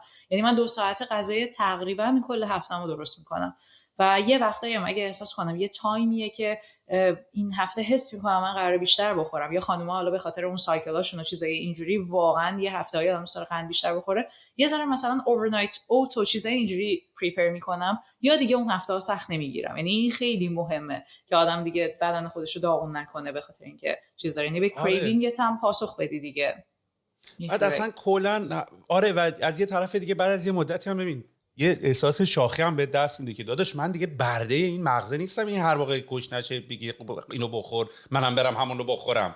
یعنی من بعضی موقع که مثلا حوصله ندارم برم جیم میرم جیم، اینجوری هم که من بهت میگم باید چیکار کنی، تو به من نمیگی من باید چیکار کنم، میدونی من بهت میگم چی باید بخوری. حالا 2-3 بارم حالا تو میبری ولی در حقیقت اینجوریه که کلا میگم یک بازی سایکولوژی، اصلا زندگی به نظر من یه جذابیتی، یعنی میگم it's a game. یعنی صبح خواب پاشدی تو بازی، آقا من مرحله میزنم رو لایف ایزی یا رو هارد، میرم چپ یا میرم راست، بعد همه چیش بازی باحاله، میدونی غذا خوردنش باحاله، سر کار رفتنش باحاله، دویدنش باحاله، همه اینا یعنی به نظر من اگه به زندگی نگاه بکنی، اولا که خدا رو شکر که ما تو بازیم، یعنی از این که این لایف رو به ما دادن که ما تو بازیم لذت ببری، که آقا دمت گرم منم بازی نوبت من شد اصلا، یعنی از خواب پا میشی و همش باید بری تو این بازی‌ها. به نظر من با این مایندست به قضیه نگاه بکنی اشکال نداره، فکر کن داری خودتو گول میزنی، اصلا چه اشکال داره، اصلا مهم نیست، چون کلا که همینه، اصلا کلا قضیه اینه که ببینیم چجوری میتونیم با یه دید دیگه یه کاری رو بکنیم، هر جوری. اصلا من راستشو بخوای اونقدام I'm not interested in truth. یعنی من اینجوریم که فعلا من با برنامه من با واقعیت خودم دارم حال میکنم و به نظر من اینه که تمام اینایی که آدم راجبش یاد میگیره، از غذا خوردن، از لایف استایل، همه اینا داره یه درس رو به آدم میده، میدونی. تو پس پگاه نکتت اینطوری بود که علاقه شماره 1 به هلث و سلامت بوده و بعد رفتی، چون الان توی شرکتی داری کار میکنی به عنوان مدیر پروداکت، درسته؟ آره. پروداکت منیجر، مدیر محصول، و به واسطه اون زمان اولی که علاقه داشتی رفتی اون اپ کالری شما رو افتادی توی این مسیر، درسته؟ ببین بذار این شکلی بهت بگم که من اون موقع که ما هلسا رو مثلا در واقع دیگه بستیم، اون موقع میگم اصلا هلسا رو که ما داشتیم، حالا همراه اول مثلا با ما شریک بود، ولی مثلا سنیش به ما اپروچ کرد، دوستش ما رو اکوایر کنه. خیلی پروپوزال اون موقع مشخصی نداشتن، یعنی اینجوری بود که من یه میتینگ باشون رفتم، اینجوری بودن که یا ما می‌خوایم 100% شما رو بخریم یا 50-50 یه همچین حالت. یه نگوشیشن های این شکلی هم داشتیم، یعنی میخوام بگم که خیلی بازار جا داشت، خیلی کارا داشتیم می‌کردیم. ولی من خودم رو یه جورایی اون تایما دیگه کارآفرین می‌دیدم. اینجوری بودم که نه که کارآفرین ببینم، از راه اینه که دوست داشتم بسازم، دوست داشتم خلق کنم، دوست داشتم استارتاپ داشته باشم، چون دیدم که آقا این مسیر رو من رفتم و الان دیگه یه سری چیزاشو بلدم. برای همین ما وقتی که ارسا رو بستیم، حالا به خاطر اینکه سرمایه گذار پیدا نشد و اون موقع مارکت خیلی خوب نبود و یه جو ناامیدی بود، من اتفاقا اپیزود قبل من فکر میکنم که نیما قاضی بود، یه چند روزی بود ما بسته بودیم هلسارا، نیما به من زنگ زد گفت بگو چی کار میکنی؟ گفتم تازه یه استارتاپ بستیم. برای من برعکس بود، گفتم تازه یه استارتاپ ما بستیم. گفتش که چه جالب، من فقط یه کاری برات دارم، مثلا پاشو بیا و اینا. رفتم و با همون سهیلی که الان نیما شریکه، سهیل اون موقع یه استارتاپ ملکی داشت که از این تورای 360 مثلا توی خونه میداد که مثلا هر کسی میتونست آنلاین خونه ببینه، دیگه نمیخواست مثلا پاشه بره اونجا. گفت یه سهیلی استارتاپی داره با یه تیمی تشکیل داده و این کار کرده. سهیل خودش مثلا کار ملکی میکرد و دوست داشت که استارتاپ شروع کنه. بیا ببین چه جوریه، یه جورایی ببینیم مثلا این کار میشه نمیشه و اینا. من خلاصه با نیما و سهیل شروع کردم و بعد از مثلا 1-2 هفته که دیدم تیمش هم یه مارکت ریسرچ خیلی دقیق و تمیزی انجام داده بود، دیدم که نمیشه. گفتم این یه کالچورال دیسراپشنه که کسی که حالا بخوام خیلی ساده بگم داره کار ملکی میکنه، میلیاردی در میاره، حالا چرا انقدر یه کاری که انقدر سخته شاید مثلا 10 سال دیگه هم چیزی جواب بده. از نظر من این شکلی بود، چون کسی که حالا اصطلاحاً به فارسی میشه املاکیا خیلی راغب نبودن مثلا این کارو بکنن، اینجوری بودن که ما مشتری باید بیاد ببریم نشون بدیم. و همین شد که من اصلا عضو گروه دونسه شدم، همین کار گردشگری که الان دارن میکنن. آره توی ایران باهاشون شروع کردم، تقریبا فکر میکنم حدوداً فکر میکنم 7 ماه 8 ماه هم کار کردیم با هم دیگه. ولی خب یه چیزی که من خیلی بهش اعتقاد دارم اینه که آدم باید خودشو بتونه توی یه چیزی و کاری که داره انجام میده متصور بشه.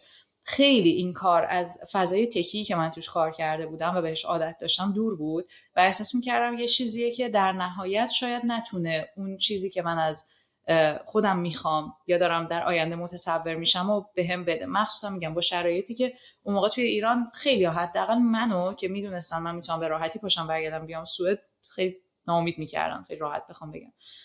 برای همین من یه روز توی کافه نشسته بودم تو ایران، دیدم یه نفر تو لینکدین به من زد که ما یه شرکت، یه استارتاپ ویت لاسیم توی سوئد که اینجوری و اینجوری کار میکنیم و مثلا پروفایل تو رو دیدیم و گفتیم که مثلا بهت اپروچ کنیم برای پروداکت منیجر.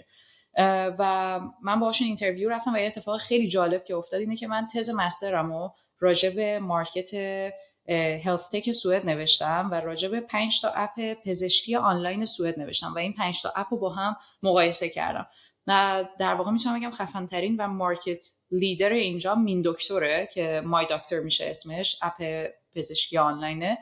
فاوندر این استارتاپی که من الان توش دارم کار میکنم فاوندر این اپ بود و من تز مسترم رو راجع به این نوشته بودم و اینا اصلا they had no idea، یعنی نمیدونستم و تو اینترویو اینو فهمیدن و اینجوری بود که میتونی بیاری من ببینم تز مستر تو چی راجع به ما نوشتی و اینجوری بودم که آره ما شما رو با رقیباتون مقایسه کردیم به اینا رسیدیم یا حالا مثلا 4 تا چیز اینجوری بهش نشون دادم و همین شد که ما خیلی کلیک کردیم با هم دیگه و اینجوری بود که خود این فاوندر استارتاپی که من توش کار میکنم یه پزشک متخصصه که از این مدل‌ها بود که میگفت من همیشه سرم درد میکرد برای اینکه یه چیزی خلق کنم، خسته میشدم از تو مطب نشستن، برای همین اومدم بیرون و اول اون اپ چیزو زده پزشکی آنلاین و الان خیلی جدا و مجزا با 2-3 تا فاوندر دیگه که اونا هم پزشکی متخصصن این اپ ویت لاس رو زده. حالا چرا پزشک؟ به خاطر اینکه ما الان من فکر میکنم یه رولوشنی داره توی اپ‌های ویت لاس شکل میگیره و اونم اینه که دارن تلفیقش میکنن با داروی اوزمپیک. یعنی ما این شکلی میبینیم، ما در واقع میگیم morbid obesity یک کرونیک دیزیزه، یعنی در واقع چاقی بیش از حد یه بیماری مزمنه که اینجور آدما مثل کسایی که تیروئید دارن باید تا آخر عمرشون، مثل کسایی که دیابت دارن حتی این اوزمپیک رو استفاده کنن و یه جورایی ما تو مارکت داریم میجنگیم الان برای این، به خاطر اینکه جزو اولین ما استارتاپایی هستیم که اینجا داریم از این دارو استفاده میکنیم، چون دارویی که برای دیابت نوع 2 استفاده میشه و اوزمپیک در واقع میتونم بگم دارویی که هورمون GLP-1 رو توی بدن میمیک میکنه و حالا میتونم جلوتر توضیح بدم که چه جوریه. ولی یه خوبی که داشت این در واقع یه جورایی احساس میکنم من شانس اینو داشتم که اینا به من اپروچ کردن، چون مارکت به من میخورد. فاوندر با من انقدر تونست ارتباط بگیره که من راجع به استارتاپش مثلا تز نوشتم و منو این شکلی معرفی کرد. روز اولی که حالا مثلا من شروع کرده بودم گفت پگا مینیمیه، یعنی اینجوری شد که یهو انگار که من فقط پروداکت منیجر نیستم، گفتش که من میخوام بیشتر خودم ببرم کم کم توی مثلا بورد باشم، شیرهولدر باشم و از این به بعد مثلا پگا اینجا مثلا حالا فعلا به عنوان پروداکت منیجر شروع میکنه و من حالا کارم چه اتفاقی افتاد اونور؟ نه داشتم اتفاقا جواب یه سوالمو که ازم پرسیدی و خودت داری میدی که پرسیدی چرا با پراجکت منیجرها یا حتی پروداکت منیجرها حال نمی‌کنی. اونم این بود که نسبت به پروداکت بایسی ندارن، یعنی فقط یارو میخواد ببینه چی بسازیم سریع بدیم بره، یعنی هیچ یعنی اون دومین اکسپرتیز رو شاید نداشته، مثلا تو کاری که ما الان داریم میکنیم یا تو کاری که شما دارین میکنین. یعنی شاید مثلا یه جایی یه اپی خیلی نتیجه کار معلومه بعد چی کار بکنین، ولی یه سری اپلیکیشن هایی که یه مقداری مثلا یه در فلسفهش داستانی وجود داره که آقا این اپ باید اینطوری طراحی شه، فلسفه اپ اینه، این دلیگیت کردنش به یه سری آدم دیگه که صرفا فقط تسکشون اینه که آقا باشه بده من برات هندل میکنم کار نمیکنه. هر موقع اینو دلیگیت میکنین دیگه نمیدونن چی باید بسازن، میدونی؟ و واسه همینه که من یکم دیزاینرها رو بیشتر داشتم هول میدادم، چون اونا بیشتر آیدیا دارن چی بسازن. البته میگم یک مرز خطی هم بین پروداکت منیجر، مدیر پروژه و مدیر محصول هم هست. مدیر محصول تصمیم میگیره چی میخواد، پروداکت اونر هم که حالا صاحب بازیه. ولی تو جوابی که الان دادی اینه که تو تبدیل شدی به یک مدیر محصول ولی دومین اکسپرتیز داری. آره دقیقاً. و این فکر میکنم به خودم هم خیلی کمک کرد. ببین یه چیزی که خیلی مهمه به نظر من به عنوان پروداکت منیجر مخصوصا، خیلی مهمه آدم اولش ابزرو کنه، واقعا ببینه نیاز اون جایی که وارد شده بهش چیه. من خیلی خوشحالم که توی استارتاپ کار میکنم، چون مدل مغز من، چون من خودم احساس میکنم خیلی دوست دارم یه چیزی رو کرییت کنم، بسازم و دوست دارم نتیجه کارم رو ببینم که چه اتفاقی افتاد. امروز من اینو گفتم فردا مثلا چی شده و دوست دارم خیلی سریع اینو ببینم. برای همین استارتاپ برای من حداقل خیلی جای خوبیه برای کار کردن و احساس میکنم آدم واقعا باید رولش و مدلی که کار میکنه رو کاستماایز کنه. ببین من قبل از این به عنوان پروداکت منیجر هیچ جا کار نکرده بودم، ولی الان خودم میبینم که با کاری که به عنوان فاوندر کرده بودم، من البته این دیلما رو تو ذهن خودم داشتم که آقا فاوندرها میتونن چیکارشن، قشنگ اینجوری بودم همیشه، ولی دیدم نزدیکترینش حالا میتونه مثلا پروداکت منیجر باشه و واقعا هم هست. به خاطر همین شاید میتونه دامین اکسپرتیزه باشه یا نیازی که الان این استارتاپ ما اصلا داره. من حالا کاری که میکنم اینه که من همچنان اینجا خیلی با یوزرامون صحبت میکنم. ما به یوزرامون میگیم پیشنت به خاطر همون قضیه که کرونیک دیزیز میبینیم اینو، و سرویسمون این شکلیه که ما میگیم که ما یه هولیستیک ویوی داریم به این در واقع ویت لاس و سلامتی، که موضوع اینه که ما یه تیم کیرگیور داریم که توش دکتر هست، روانشناس هست، ترینر هست، دکتر تغذیه هست و لایف کوچ هست.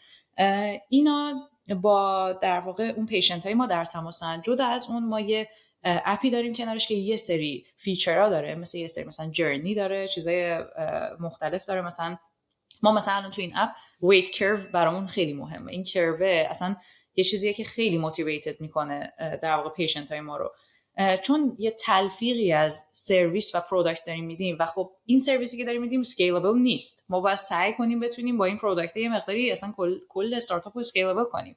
و موضوع اینه که من کاری که میکنم و خیلی بهم کمک میکنه ویژوالایز کردن چیزیه که میفهمم و تا الان فهمیدم از این مارکت، و اینو من خیلی زیاد توی فیگما انجام میدم. یعنی اصلا سعی میکنم که من تمام میتینگای ما مثلا پاورپوینت خوشم نمیاد، تو فیگما من همینجوری دارم میرم اینورا به بچه‌هامون نشون میدم اینجا مشتری اینو گفت، اینو این کار که مغز خودمو میریزم رو فیگما، یعنی میگم این شکلیه. و یه چیزی که من مثلا قبلا این چیزو دریافت نکرده بودم از یوزرامون توی ایران، به خاطر اینکه نوع تارگتمون فرق می‌کرد. اینجا چون دیگه ما بی ام آی بالای 30 رو قبول می‌کنیم فقط برای اینکه براشون اوزمپیک مثلا تجویز کنن پزشکامون، و اینو بگم تو پرانتز که من فارسیم انقدر خوب شد واقعا 3 سال رفتم ایران این وسط، چون 16 سالگی من سوئد بودم و اینکه الان گفتم تجویز خودم تعجب کردم، گفتم بارکلا یاد گرفتم. موضوع اینه که باید بی ام آیشون بالای 30 باشه، یه سری بیماری‌ها هم نداشته باشن، مثلا دیابت نوع 2 نداشته باشن و تیروئید و اینا هم نداشته باشن و همه اینا رو ما با یه آزمایش خونی که اون اول میگیریم پزشکامون یه اسسمنتی انجام میدن که باید اصلا کوالیفاید بشن برای سرویس ما. و موضوع اینه که من این ویژوالایزیشن رو یه در واقع میتونم بگم فریم ورکی که براش استفاده میکنم که خیلی کمکم میکنه سرویس بلوپرینتینگه. حالا نمیدونم شنیدی یا اصلا باش آشنایی یا نه. موضوع اینه که سرویس بلوپرینتینگ یه مثلا پروسس چارته که توش اول از همه من میام تاچ پوینت های مثلا یوزرمون رو در واقع چیز میکنم، مپ اوت میکنم. بعد خوبیش چیه؟ اینه که همزمان به من نشون میده که با این تاچ پوینت ها، با این اتفاقایی که داره یوزر میبینه و انجام میده، اکشن هایی که انجام میده مثلا توی در واقع محصول ما، چه اتفاقایی داره بعدش میفته. یعنی چون اسمش اصلا سرویس بلوپرینت دیگه، چه سرویسی ما همزمان داریم تو این استپ ها میدیم. یعنی من چیزی که درست کردم این شکلیه که اول کاستمر اکشنه، بعد فرانت استیج اکشنه، فرانت استیج میشن همون کیرگیورای ما، بعدش ساپورت و در واقع بک استیجه که میشن همون دیولپرها و اینا، اون پشت ما داریم چی کار میکنیم مثلا که بتونیم اینو ارائه بدیم. و من اینو چون به هر حال به نظر من من یه بیگر پیکچری باید داشته باشم دیگه، من از اورنس مپ اوت میکنم تا میام توی وبسایت، بعد یوزر آنبوردینگ، بعد میام توی اپ و حالا شرایط‌های مختلف اون تو مپ اوت میکنم. یه خوبی که این داره، من وقتی مثلا اینترویو انجام میدم یا کار این شکلی، میام می‌نویسم کجا و چه شکلی و چی رو داریم اندازه میگیریم، مثلا چی رو باید تغییر بدیم. مثلا میگم یکی از چیزایی که مثلا زیاد الان ما یوزرها میشنویم اینه که آقا مثلا توی آنبوردینگ زیاد در اندازه کافی اطلاعات نذاشتیم. من میام مثلا میرم دیتا در میارم اینجا دراپ آفمون چقدره و دیتایی که میگن مثلا اطلاعات زیاد نذاشین که همین الان که من وارد اپ شدم چه اتفاقی قراره برام بیفته، چون تا وقتی که وارد میشم ما نرسمون میاد شروع میکنه باشون مثلا صحبت کردن و این کمک میکنه که به من که دقیقاً به تیم نشون بدم. و ما خیلی خوشبختانه یه تیمی داریم که خیلی پرواکتیون، یعنی تیم پروداکت ما تقریبا میتونم بگم تقریبا 15 نفریم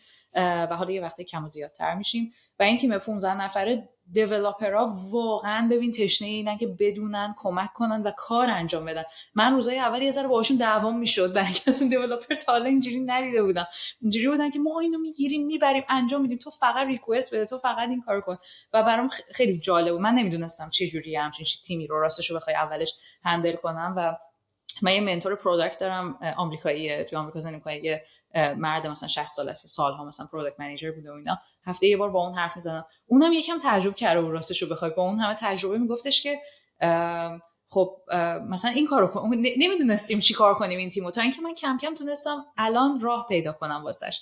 و حالا متد شیپ اپ هم من جدیدن شروع کردم ایمپلمنت کردن تو قضیه، ولی راهی که من مثلا براش پیدا کردم یه سری میتینگای بای ویکلی پروداکت دیسکاشنه که من باز دوباره توی فیگما برای اینا ورکشاپ طراحی میکنم، هر 2 هفته یه بار میشینیم و بهشون یه بار گفتم ما قراره رسل کنیم، لوس بازی در نیارین، ما قراره اینقدر همو بزنیم تو این میتینگا تا یه چیزی از توش در بیاد. این شکلی نیست که من گفتم تو چرا نگفتی، تو چرا به من گوش نکردی، گفتم رسل دیگه، استارتاپ دیگه، باید این کار بکنیم دیگه. خلاصه چون قبلش ما این مشکلا رو داشتیم یه مقداری توی تیم، خلاصه این سرویس بلوپرینت چیزیه که من اصلا صبح که کارمو شروع میکنم اولین چیزی که نگاه میکنم اونه. بعد مثلا میرم یه ذره اینترویو جدید اگه بچه‌ها انجام داده باشن، معمولا من خودم اینترویو ها رو میرم، برام مهمه مستقیم مثلا صحبت کنم با آدما.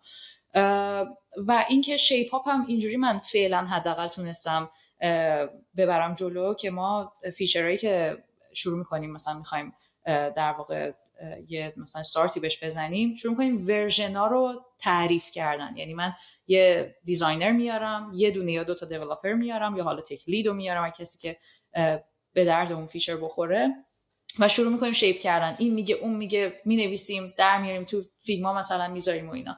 برای همین این شیپ اپ هم خیلی تونسته به من کمک کنه. اما مجموعاً بخوام بگم الان مثلا من چون اینا به هر حال ببینید هر کسی که اون من احساس میکنم واقعیت آدم همیشه حتی بخوای قایمش کنی یا جور دیگه ای باشی مشخص میشه دیگه. من خیلی میتونم بگم مثل گندم شادونه همیشه بالا میپرم، بالا پایین میپرم تو کار.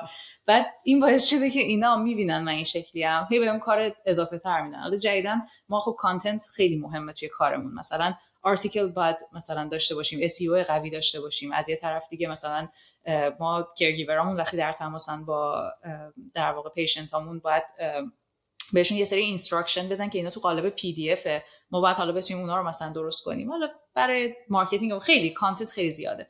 من مثلا جدیدن کانتنت منیجرم این تایتل رو گرفتم، ولی مثلا خودم خندم گیره میگم کانتنت منیجر مثلا تایتل ندین به من دارم همه کاری میکنم. مثلا اون روز به مارکتینگ گیر داده بودم آقا سوشال میدیا تعطیله ها، این کارو کنیم اون کارو کنیم و اینا.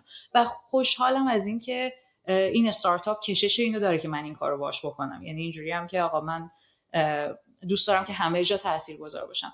ولی موضوع اینه که در نهایت یه چیزی که کسایی که فکر میکنم یه بار کارآفرینی رو تجربه میکنن دارن اینه که من در نهایت دوست دارم استارتاپ خودم داشته باشم. این دوست دارم کار خودم بکنم، دوست دارم این کشتی گرفتنا با تیم خودم باشه. هنوز اون احساس خودم بودن رو اینجا ندارم. ممکنه حالا آدم بره جلوتر شیر بگیره اینجوری شه اونجوری شه، ولی احساس میکنم دوست دارم خودم فاوندر باشم، نه به خاطر اسمش یا اینکه بگم من فاوندرم، به خاطر اینکه مسیرش رو رفتم. در واقع مسیر خیلی چیزا بهم یاد داده، خیلی حال کردم، احساس کردم چیزیه که به شخصیت من میخوره. برای همین احساس میکنم بعد یه تایمی که انگار مثلا استراحت کردم دوباره شاخکام تیز شده اینجام که من چی کار میتونم بکنم، چی میتونم خلق کنم. واقعا این حسو دارم همچنان هنوز. ببین من فکر کنم تو این حرفایی که تو خیلی چراغ برای من روشن کردی، همینطوری که داشتی حرف میزدی. یکیش این بود که داشتی میگفتی که بچه‌هاتون خیلی دیولپراتون خیلی پر انرژی و پر انگیزن و دوست دارن بسازن. آیا فکر میکنی که دلیلش اینه که میشن کمپانی برای دیولپرهای برنامه‌نویس هم جذابه یا نه فقط تو دنیای خودشون کد زدن الان براشون جذابه؟ چون من الان فکر میکنم یکی از یعنی بعد از این چند تا استارتاپ زدن برای و راجع به اینم صحبت کردیم که کار کردن با آدما سخته. چرا کار کردن با آدما سخته؟ به خاطر اینکه هر کی میخواد یه وری بره، یکی میخواد بره چپ، یکی میخواد بره شمال، یکی میخواد بره جنوب. ولی یه زمانی وقتی میشنه خیلی مشخصه، هدف خیلی مشخصه، از دیولپر و کاستومر ساپورت و همه میخوان یه جا برن. و من خودم پروداکتی که ما خودمون داریم میسازیم یه پروداکت اوپن انددیه که اصلا واقعا هنوزم نتونستیم یه ویژن درست براش در جمله نوشتن. یعنی ویژن خیلی مشخصه ولی اینکه چجوری اینو بنویسیم و همه رو رلی کنیم پشتش اتفاقا هنوز پیدا نکردیم. بگی ویژنتونو؟ ببین ما کلا توی اول از اینو تمامش بکنم میخوام مطمئن شم که این ابزرویشن و این مشاهده رو داشتی. تو دیولپر هاتون فکر میکنی میشن دریونن با این داستان هلت و لاغری یا نه تو دنیای خودشون براشون خیلی مهمه؟ ببین جفتش. به قول سوئدیا بود اوکی کسی که سوئدی بلنده میشه جفتش. یه جورایی ما هم دیولپری داریم که خودشون خیلی توی این ویت لاس و چیزای اینجوریان و قبلا هم بودن. یه سریاشون هم فکر میکنم براشون مهم اینه که تاثیرگذار باشن.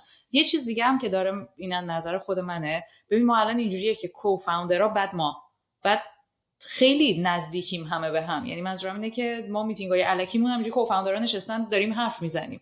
به خاطر همین منظورم اینه که این خودش خیلی انگیزه ایجاد میکنه و واقعا این کسی که فاوندر اصلیه، همون کسی هم که در واقع من آورد توی این کار، اسمش مگنوسه. مگنوس خیلی لیدر خوبیه. من خیلی دارم ازش لیدرشپ یاد میگیرم و لیدرشپ من احساس میکنم یه چیزیه که خیلی مهمه. یعنی این آدم با یک دل دریایی به من ایمپاورمنت میده که یعنی قشنگ اینجوریه که برو بیزنس تو خراب کن، اشتباه کن تا بتونی. قشنگ اینجوریه. یه بار به من گفت ببین من یه تیم دادم دستت 15 نفره، یاد بگیر برو جلو، خراب کن بساز، اشکالی نداره، هر وقت داشتی میافتادی من میگیرمت. قشنگ اینو به من گفت و من اینجوری بودم که واو لیدرشپ اینه. یعنی این باعث میشه که من فکر میکنم خب نمیشه که اون فقط با من این شکلی باشه، این داره اینو تزریق میکنه به کل بچه‌ها و فکر میکنم این فقط میتونم اینو بگم که طرف دلش دریاست دیگه. این دل دریایی این آدم مثلا حتی بارها شده توی میتینگ با من بوده، من بالاخره یه چیزی رو نمیدونستم، مثلا گفته که دیتای این به اون نرسیده، این نشده، این تارگت رو نزدیم، این شده اینا. من با یه حالت اینجوری بودم که نمیدونم یه دقیقه بذار چک کنم، نمیخواد چک کنی، اصلا اینجوری نمیخواد چک ولش کن، حالا بیا راجع به فلان چیز صحبت کنیم. یعنی اصلا اینجوریه که اصلا من فکر میکنم اول از همه شناختن این که خب اوکی پگاه آدمیه که داره تلاشش رو میکنه، اینجوری هم نیست که هر آدمی اومد تو تیم بهش بگیم اشکال نداره هر کاری دلت خواست بکن. این فهمید که خب من بودم تو این مارکت و دوست دارم که کار کنم. و از طرف دیگه من یه بار اینم شنیدم از کسی که هایر میکنه، گفت تو مثل دیولپرامون جزو کسایی بودی که خوشحال شدی وقتی بهت گفتم که کارو گرفتی. یعنی مثلا پشت تلفن جیغ زدی و گفتی ها مثلا ایول چقدر باحال شد که مثلا اینجوری. من احساس میکنم اینم هست، اینا اون پشن رو توی آدمه که میبینن. من اصلا با اینا 3 تا اینترویو انجام دادم، اولیش همش خوشوبش بود. من اینجوری بودم که پس این خانومه کی میخواد برسه به سوال واقعی. قشنگ اینجوری بود امروز من رفتم اینجا ماشینمو اینجوری کردم اونجوری کردم، اینه اونونه، با نوشن کار کردی؟ مثلا گفتم آره فلانه، بعد 2 تا جوک میگفت 2 تا فلان. یعنی احساس میکردم خیلی پرسونالیتی بیس دارن این کارو میکنن. میگم نمیدونم جواب سوالتو دادم یا نه، ولی یه جورایی فکر میکنم جفتش با همه. و این قضیه که هنوز ما شرکت کوچیکیم، ما الان تقریبا 120 نفریم، ولی از 120 نفر نزدیک میتونم بگم اگر اشتباه نکنم 60 نفرش کرگیورن. یعنی بقیهش در واقع ماهاییم که یه تیم پروداکت داریم، یه تیم مارکتینگ داریم و یه تیم اینترنشنال اکسپنشن. ما الان توی 5 تا کشور دیگه به جز سوئد داریم اکسپند می‌کنیم و توی سوئد نمبر 1یم. یعنی تعداد یوزر، ریتنشن، هر چیزی رو که بخوای حساب کنی ما نمبر 1یم. یه راوند هم ریز کردیم، الان برای سریز A داریم ریز می‌کنیم که انقدر عددمون خوب بوده که برعکس شده. جای اینکه مثلا ما بریم اپروچ کنیم، خیلی اپروچ کردن به ما. و حالا تو این داستانا مثلا منم دارم کمک می‌کنم که یه ذره مثلا متریال اوکی کنم، ویژن پروداکت تا سال فلان به کجا میخوایم برسیم و داستانه این شکلی. ولی فکر میکنم اینو بگم تهش که چیزی که داره این رولوشن رو توی بازار سلامتی و کاهش وزن ایجاد میکنه بیشتر اوزمپیکه. من خودم اینجوری حس میکنم، چون از وقتی که اینا شروع به کار کردن تقریبا یهو تمام رقیباشون شروع کردن این مدیسین رو آوردن. حالا ما پرایوتیم و به نسبت یه مقداری سرویسمون گرونه، هم برای سرویس چارج میکنیم، همین که پیشنت هامون باید پول مدیسین رو بدن. یه جورایی میتونم بگم ماهی 200 یورو میشه تقریبا. ولی خب اینجا سرویس هایی هم هست که تو میتونی بری همونجوری از دکتر که توی سوئد مجانیه برای کسی که شهروندن دیگه، فقط پول مدیسین رو بدی، ولی دیگه اون تیم کرگیور رو نداری با خودت که هر وقت دلت خواست 24/7 باهاشون بتونی تماس بگیری و دائم ازت آزمایش خون بگیرن، باهات در تماس باشن و بهت کمک کنن دیگه. ببینم راجع به اوزمپیک یکم توضیح میدی؟ یعنی من میدونم که یه دارویی که برای کاهش وزن استفاده میشه و بعد شنیدم که خیلی دیگه داره یه جورایی دیگه دیگه داره همه دارن استفاده میکنن و حتی داره ابیوز میشه و حتی چه پولای سنگینی داره از توش در میاد. الان این داروی اوزمپیک داروی خوشنامیه یا داروی بدنامیه؟ شرکتی که صاحب میسادتش خوشنامه یا بدنامه؟ یا نه چیز منطقی اوکیه؟ ببین چیز به نظر منطقی اوکیه، ولی مثل همه داروها بالاخره ساید افکت داره دیگه. یعنی منظورم اینه که یه سری مثلا من این دارو رو میخورم داغون میشم، نباید بخورم چون ساید افکت داره برای بدن من. یکی میخوره و نه. ما که اصلا این فاوندرامون که فوق تخصص و متخصص و پروفسور و چیزای اینجوریان، اینا میگن که در نهایت تمام آدمای اینجوری میگن تمام آدمای کره زمین باید از این دارو استفاده کنن، چون اینفلامیشن بدن که همون ورمه که باعث میشه که ورم درون بدن که باعث میشه خیلی از بیماری‌ها رو ما مثل کنسر و اینا بگیریم و خیلی میاره پایین و کلا این اشتها رو که کنترل میکنه خیلی عالیه. اوزمپیک جزء داروهای چیزای سماگلوتیده و موضوع چیه؟ یه هورمونی به اسم GLP-1 توی بدنه که اوزمپیک اونو میمیک میکنه. GLP-1 مخفف گلوکاگون لایک پپتاید 1 و فکر میکنم 2 هم الان اومده GLP-2 هم فکر میکنم داریم. این چون یه تحقیق جدیده من خیلی راجع به توش نمیگم، ولی 1ش این شکلیه که این میاد هورمونی رو توی در واقع روده میمیک میکنه که یکی این که اولا که ما یه هورمون سیری داریم اسمش لپتینه، میاد در واقع اونو اول از همه تقویت میکنه. جدا از اون باعث میشه که غذا توی روده ما در واقع چجوری اینو توضیح بدم، یه ذره سخت شد، غذا توی روده ما دیرتر هضم بشه و برسه به در واقع موقعی که ما احساس کنیم گرسنه‌مونه. من همه اینا رو چون به سوئدی میخونم الان هنگ کردم اومدم بگم. و موضوع اینه که این GLP-1 باعث میشه که ما دیرتر احساس گرسنگی بکنیم و قند خون ما رو ثابت نگه می‌داره. همون چیزی که من اول بهش اشاره کردم، آقا همه این ویت لاس قند خون ماه. این باعث میشه که ما وقتی که یه غذایی رو میخوریم قند خونمون خیلی سریع نره بالا و خب این خیلی پرفکت دیگه، روی تمام هورمونای ما تاثیر میذاره و اینو مریضای ما میگن یا بیمارای ما در واقع میگن که ما وقتی که این دارو رو شروع کردیم استفاده کردن صدای مغزمون خاموش شد. یعنی اینجوری بودن که ما از صبح که بیدار میشدیم تمام این زندگی ما حول محور این میچرخید که آقا الان چی بخورم، الان گرسنمه، الان چی کار کنم، و این صدا خاموش میشه توی مغزشون. و ببینیم فوق العاده است، ما چند تا از پیشنت هامون با همون کار میکنن، ما کل کمپانیمون ریموته ولی اکثرشون توی سوئد زندگی میکنن و سالی 3-4 بار همدیگه رو میبینیم. و من توی این تایمایی که همون میبینیم که مثلا یهو 4 روز همه با هم توی یه هتل جمع میشیم، این پیشنت هایی که با ما کار میکنن و میبینم، مثلا نشستیم ظرف غذاشون رو نمیتونن تموم کنن و خیلی بر من جالبه و اینو بگم تحت نظر پزشکم و داروهاشون دوزش کنترل میشه. اینجوری نیست که مثلا در واقع به سوء تغذیه برسن یا مثلا چیز باشه و دائم این پزشکا باید کنترل کنن که مثلا طرف سبزیجاتشو بخوره، در واقع چیز باشه. و این خود اوزمپیک میگم دوزی داره که اولش اصلا فقط من خودم چون این تجربه رو داشتم با داروی تیروئید، این شکلیه که چند وقت اول فقط میره واسه اینکه تو دوزت پیدا بشه. اول مثلا 25 بهت میدن، بعد 50 میدن، بعد مثلا 100 میدن ببینن این چه جوریه، ولی از یه تایمی به بعد یه دوزی رو تا آخر عمرت باید ادامه بدی. به خاطر همین من میبینم این پیشنت ها که توی سر کارمون هم هستن و خیلی خوبه برای من، چون میشینم همینجوری باشون حرف زدن که ببینم مثلا ما چیکار کنیم، این اپی که داریم و بالاخره چیکارش کنیم. خیلی برای من فیدبک های خیلی جالبی میگیرم ازشون. جالبه. یه چی رو راجع به دوست دارم اینه که فقط نکتهش بازی ساختن استارتاپ و شرکت و اینا نیست، تو یه پشنی اصلا نسبت اصلا 80% پادکست راجع به تغذیه و غذاست تا راجع به مثلا تک و پروداکت منیجمنت و اینا. و خب و درستش هم آخه همینه، چون استارتاپ و کمپانی زدن و اینا یه ویکلیه، یه وسیله برای اینکه تو به اون هدفی که داری برسی. یعنی خود شرکت زدنه، خود کمپانی زدنه که هدف نیست.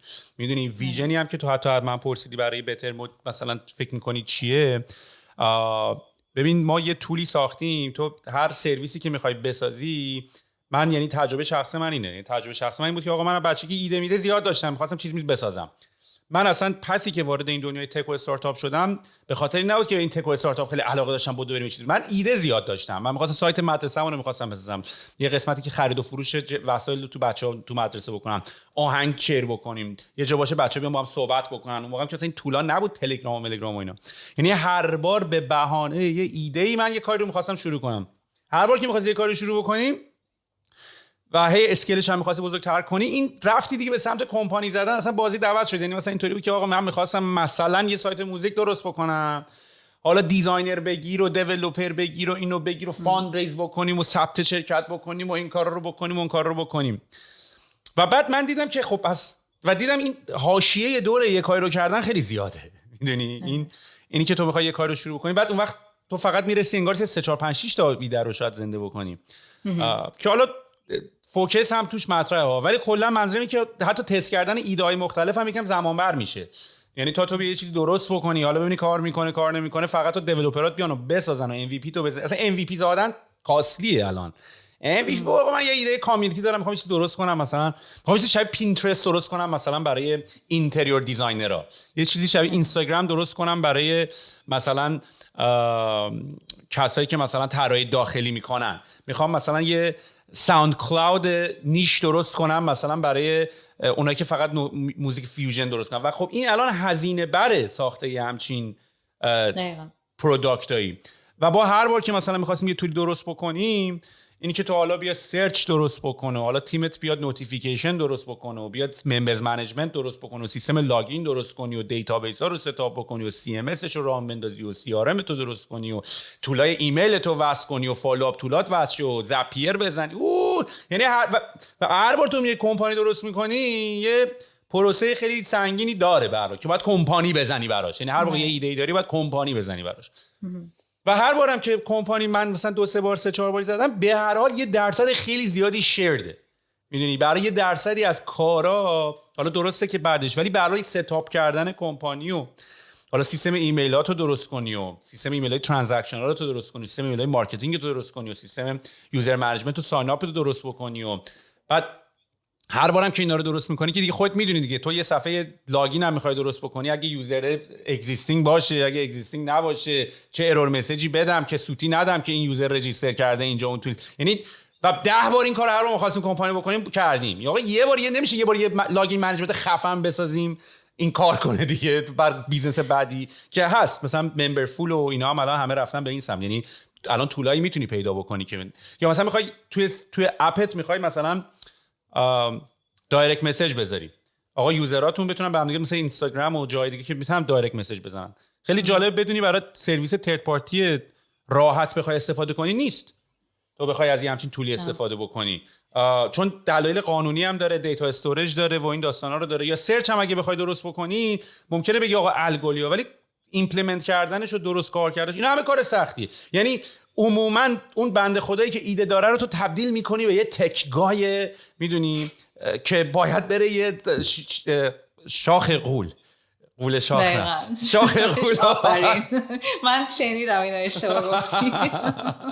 باید بره شاخ غولا بشکنه. غول شاخ هم میشه، یه غول هست که روی شاخه اونو بشکنه. ما میخوایم در حال حاضر، حالا طولانیش نکنم، ویژن رو کوتاش، یعنی خواستم کانتکست بدم اولش. همونطوری که شاپیفای گفته من یه تولی درست میکنم که به مامن پاپ شاپا یا اون کسایی که خیلی سنایی مثلا میخوان یه چیزی درست کنن بفروشن راحت. I think with better mode من میخوام تولد جنریشن بعد، من آیدیام اینه که جنریشن بعدی آنترپرنورها لزوما بچهای تکی نیستن، یعنی میتونن بچهای تکی نباشن و یه ایده‌ای داشته باشن و ایده‌شون رو سریع لانچ کنن. ولی من یه سوالی دارم الان، اینه که گفتی یه سوالی برام پیش اومد.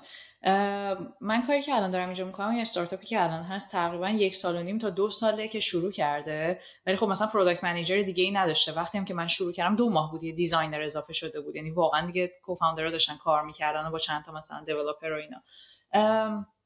کاری که الان ما حدود مثلا میتونم بگم 50-60 نفر، اصلا بگیم تیم پروداکت 15 نفر 17 نفر داریم انجام میدیم، اندازه کاری که ما 4 نفری تو هلسا داشتیم انجام میدادیم. میدونم برای رشد بیشتر باید تیم بزرگتر بشه، ولی ما خیلی افیشنت بودیم توی هلسا. یعنی من به این فکر می‌کنم یه وقتی که ما بیرون از ایران بودیم چه سرمایه‌ای می‌گرفتیم، چون تیم خیلی مهمه.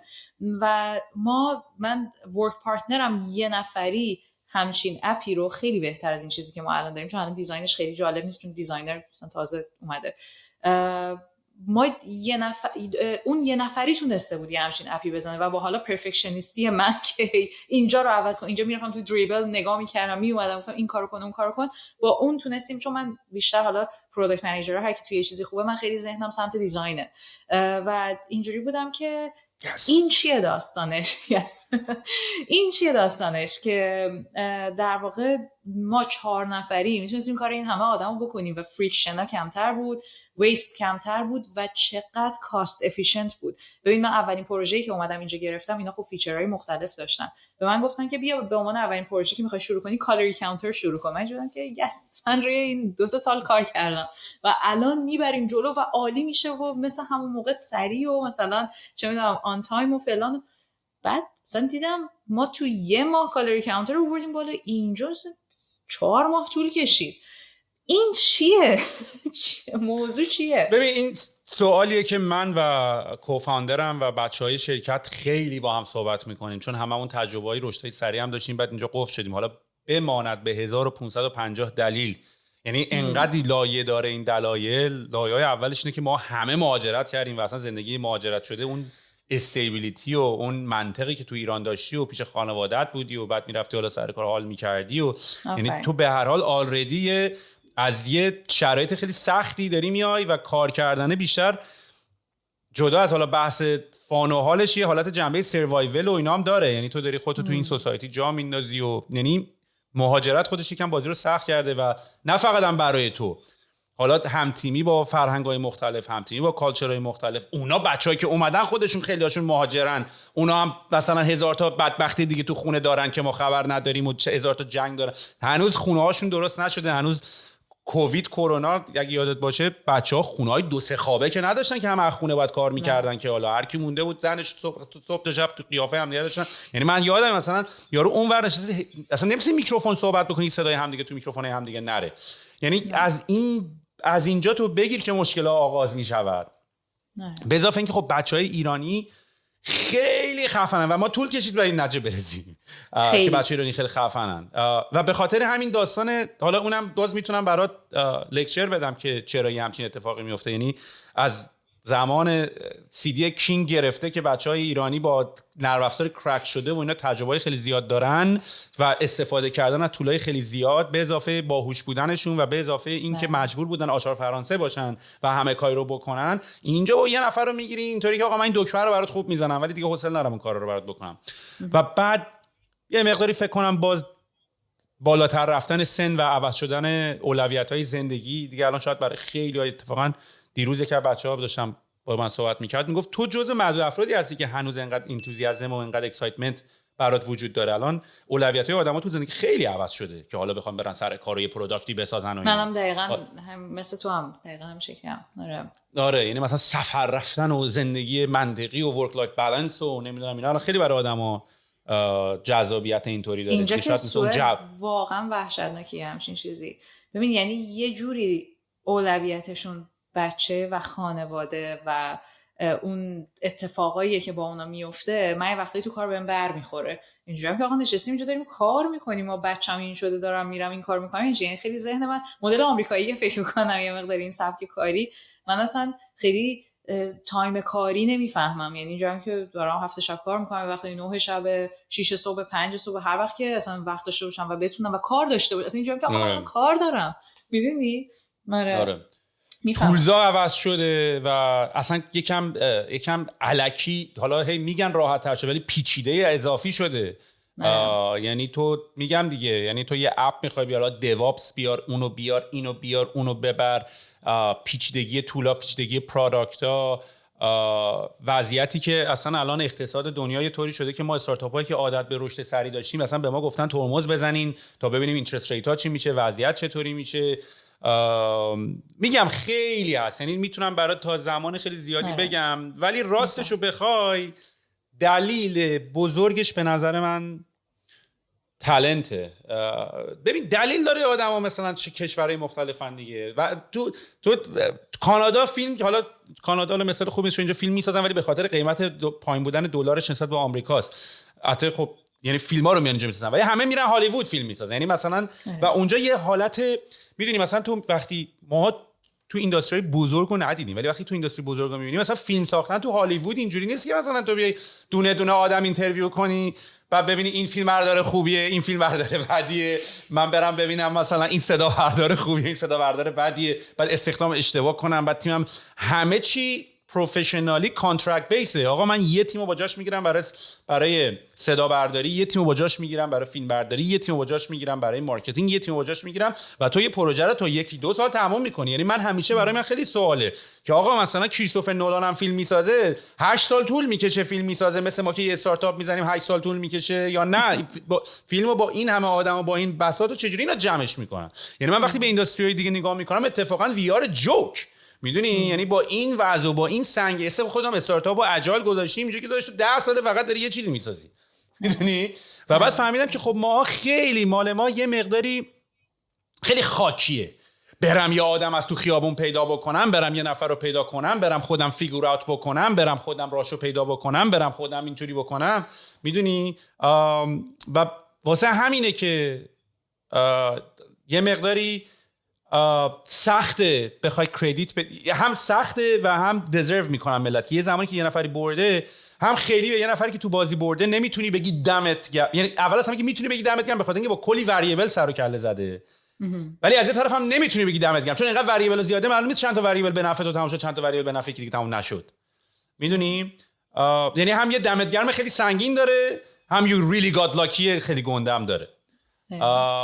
و ولی به نظر من یه مقداری میگم جاهامون هم هست. به هر حال من الان فکر میکنم مثلا تو الان توی سیلیکون ولی تو به ایریا اینا باشی انقدر هایپ ای آی بالاست که یعنی مثلا من خودم انقدر فکر نمیکردم با تغییر فیزیکی این اتفاق بیفته ولی خودم مثلا یه سفر رفتم اینجوریه که آقا بود دوره از اول شروع کنیم میدونی. ولی اینجاها دیگه تو کانادا و مانادا و اینا دیگه همه لید بکن و آقا من برم یه هاوسی و یه بکیاردی بگیرم و یه اون پشتی کبابی باید بزنیم و یه کمی درختکاری ریزی بکنم و الان اینجوریه قضیه یکم. آره سوئد هم همین شکلیه. ولی ای آی آره خیلی من اتفاقا یه کنفرانس ای آی رفتم چند وقت پیش بعد وقتی که برگشتم بچهای تیم اینجوری بودن که خب چی گفتم والا من احساس می‌کنم یه ذره زود کنفرانس ای آی میذارن چون هی میگن این موضوع هنوز نمیدونیم چیزی راجبش، این موضوع هنوز نمیدونیم چی میشه، مثلا یه سری ریلیشن و چیزای اینجوری راجبش صحبت کردن یا مورال و مثلا مورالیتی و چیزای این شکلی برای مثلا ای آی و چیزایی هم که پرزنت کردن چیزایی که ما اوردی مثلا داریم توی کارمون استفاده میکنیم. حالا ما برای مثلا چت کیرگیورامون داریم با LLM یه سری با لنگویج مدل‌ها یه سری چیزا رو درست میکنیم که در واقع اینا بتونن خیلی راحت‌تر و افیشنت‌تر چت کنن با مثلا چیزا که اسکیلبل باشه از اون ساید هم دیگه، چون ما هی نمیتونیم کیرگیور اضافه کنیم که هم اون هم این که الان داریم مثلا برای سرچ توی اپمون که یه لایبرری مثلا کانتنت داریم این ای آی رو مثلا ایمپلمنت میکنیم که یه ذره اسمارت تر مثلا سرچ کنن و کارهای این شکلی. ما فعلا کارهای خورده‌ریز و واقعا در حد همین خورده‌ریز اومده و اون روز نمیدونم جایی دیدم یا توی تیم راجبش صحبت کردیم که آقا بس دیگه انقدر نگیم بگیم ما چت ای آی زدیم، این چت هست، این چت جی پی تی هست، چیز این اینویشن جدیدی نیست، خیلی فایده ای نداره. من نمیدونم الان قطعا خب توی سیلیکون ولی ایده های خیلی خفنی هست، قطعا میشه آدم مثلا یه ذره ریسرچ کنه چیزای دیپ تری پیدا کنه، ولی خود من چیزی که الان دارم توی حداقل سوئد میبینم هنوز به اونجایی نرسیده که من حتی به عنوان پروداکت منیجر یا هر چیزی توی این استارتاپی که الان هستم بگم اوکی من میخوام یه تایمیمو بذارم برای اینکه فقط روی ای آی فوکس کنم ببینم چی میتونیم ما بیاریم مثلا توی اپمون. هنوز این اتفاق نیفتاده چون چیزایی که دارم میبینم اینجوریه که خب اینا رو که میدونیم هنوز دیپ تر از این چه کاری میشه کرد هنوز فعلا فکر میکنم هیچی، شاید هم من نمیدونم شاید ریسرچ هم مثلا کامل نبوده ولی یه ذره احساس میکنم یه کوچولو هم زوده. ولی این داستان بکیارد اینا رو که میگی من اینجا هم میبینم و یه چیزی که من یه ذره بهش فکر میکنم خب کلا ذهنیتم یه ذره این شکلی هست که میگم پر انرژی و کار کنیم و اینجوری باشیم موفق شیم این کارو کنیم اون کارو کنیم،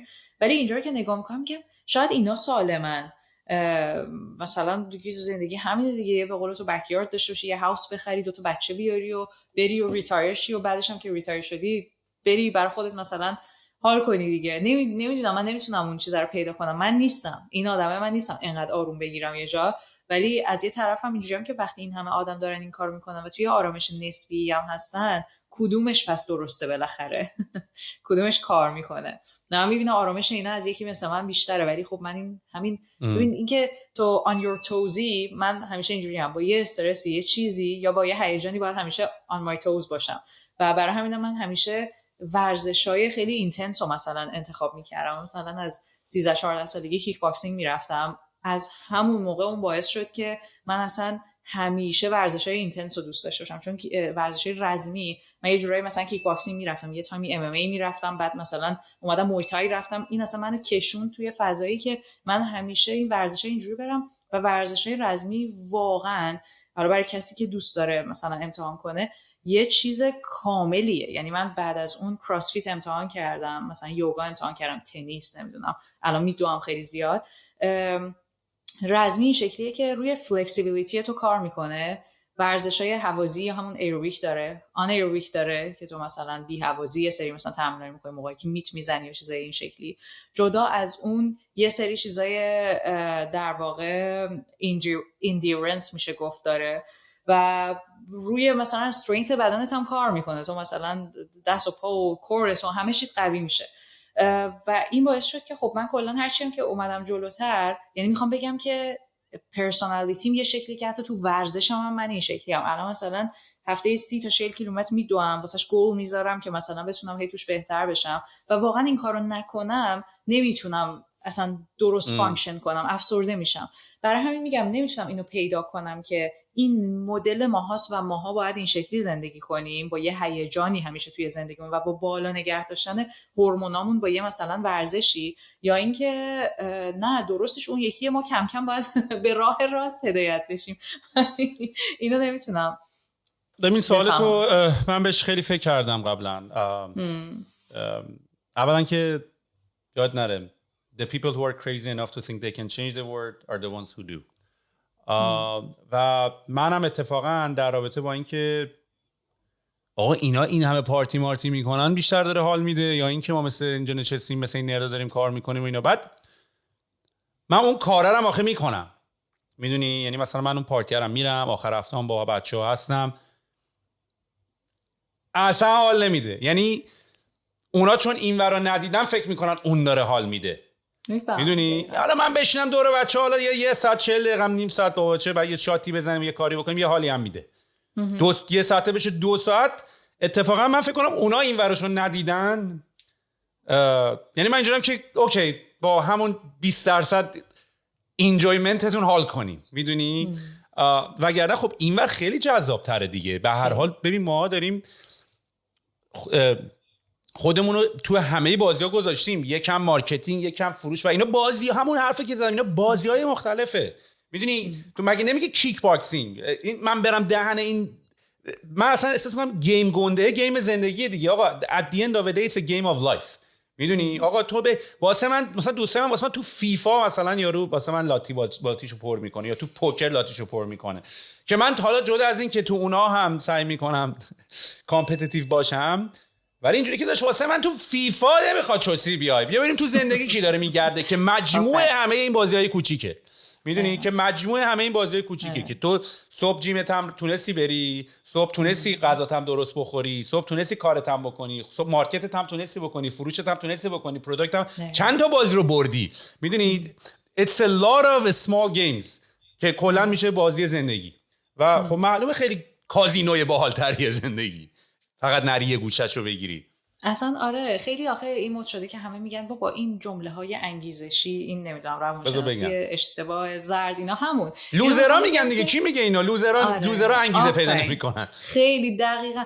و ببین من اصلا اول صحبتم راجع به 5 AM کلاب صحبت کردم، میخواستم بگم آقا من نرفتم بخونم ببینم چی میگه ها، من آلردی چیزی که واسم کار میکرد و واسه پرسونالیتی من کار میکرد و به هم حال خوب میداد پیاده سازی کردم و نتیجه شد این که من 5 صبح پا میشم، 6 تا مثلا 7-8 تایم ورزشمه و از اون ور کار رو شروع میکنم و کار ته نداره. اینجوری نیستم که من 9 to 5 کار میکنم، کار میره دیگه تا هر وقتی که من بتونم کار داشته باشم و دیگه مثلا نمیدونم یه وقتی هم هست یه کار دیگه بیرون از خونه دارم، شاید مثلا ساعت 3 تموم کنم و خیلی روزا ولی مثلا تا 8 شب میشینم کار میکنم. اینجوری هم نیست که خودمو فرسوده کار کنم، ولی میخوام بگم که من خودم احساس میکنم دقیقا همین کازینوی زندگی که میگی یا اون حال خوب و آدم از انجام دادن یه سری کارهای اصلا روتین شاید بیمزه میگیره، اون حس خوب، اون دیسیپلینی که داری اون حس خوبو درت ایجاد میکنه. منم دقیقا همین داستانی که میگی، منم مثلا سوشالایز کردن و چیزای اینجوری خیلی دوست دارم، ولی میرم بعد 1-2 ساعت اینجوری هم که فکرم میاد دوباره تو این روتینم، اینجوریام که فردا پلن رانم چیه، بعد پلن مثلا کراسفیتم چیه، بعد اینو باید چیکار کنم، اونجای کارو مثلا اینجوری فردا تا این ساعت کار میکنم، حالا میتینگامو ببینم من پر میتینگ ترین آدم سر کارمونم و اونا به من یه جوری نگاه میکنن که آخه این دیوونهه که انقدر میتینگ داره، در صورتی که این نیست. من دوست دارم حرف بزنم، ایده شیر کنم و از اونا تونستم این بوست رو مثلا به این تیم بدم که از اینجا برسه اینجا. من یه بار داشتم داکیومنتامو به اون منتورم نشون میدادم، گفت تو 2-3 ماه اینا رو درست کردی؟ گفتم که آره. گفت اینا ریز بهت نمیدن، تعجب نمیکنن اینجوری چیز کردینا. میگم که ببین این داره به خود منم حال خوبی میده. آره قطعا که خب مثلا من سعی میکنم یه جوری هم پول بگیرم که احساس نکنم دارم مثلا الکی کار میکنم، ولی اصلا موضوع اون نیست. آخه موضوع اون بازی زندگی یا همون کازینوی زندگیه که داره اینجوری کیف میده، داره اینجوری منو هول میده میرم جلو واقعا.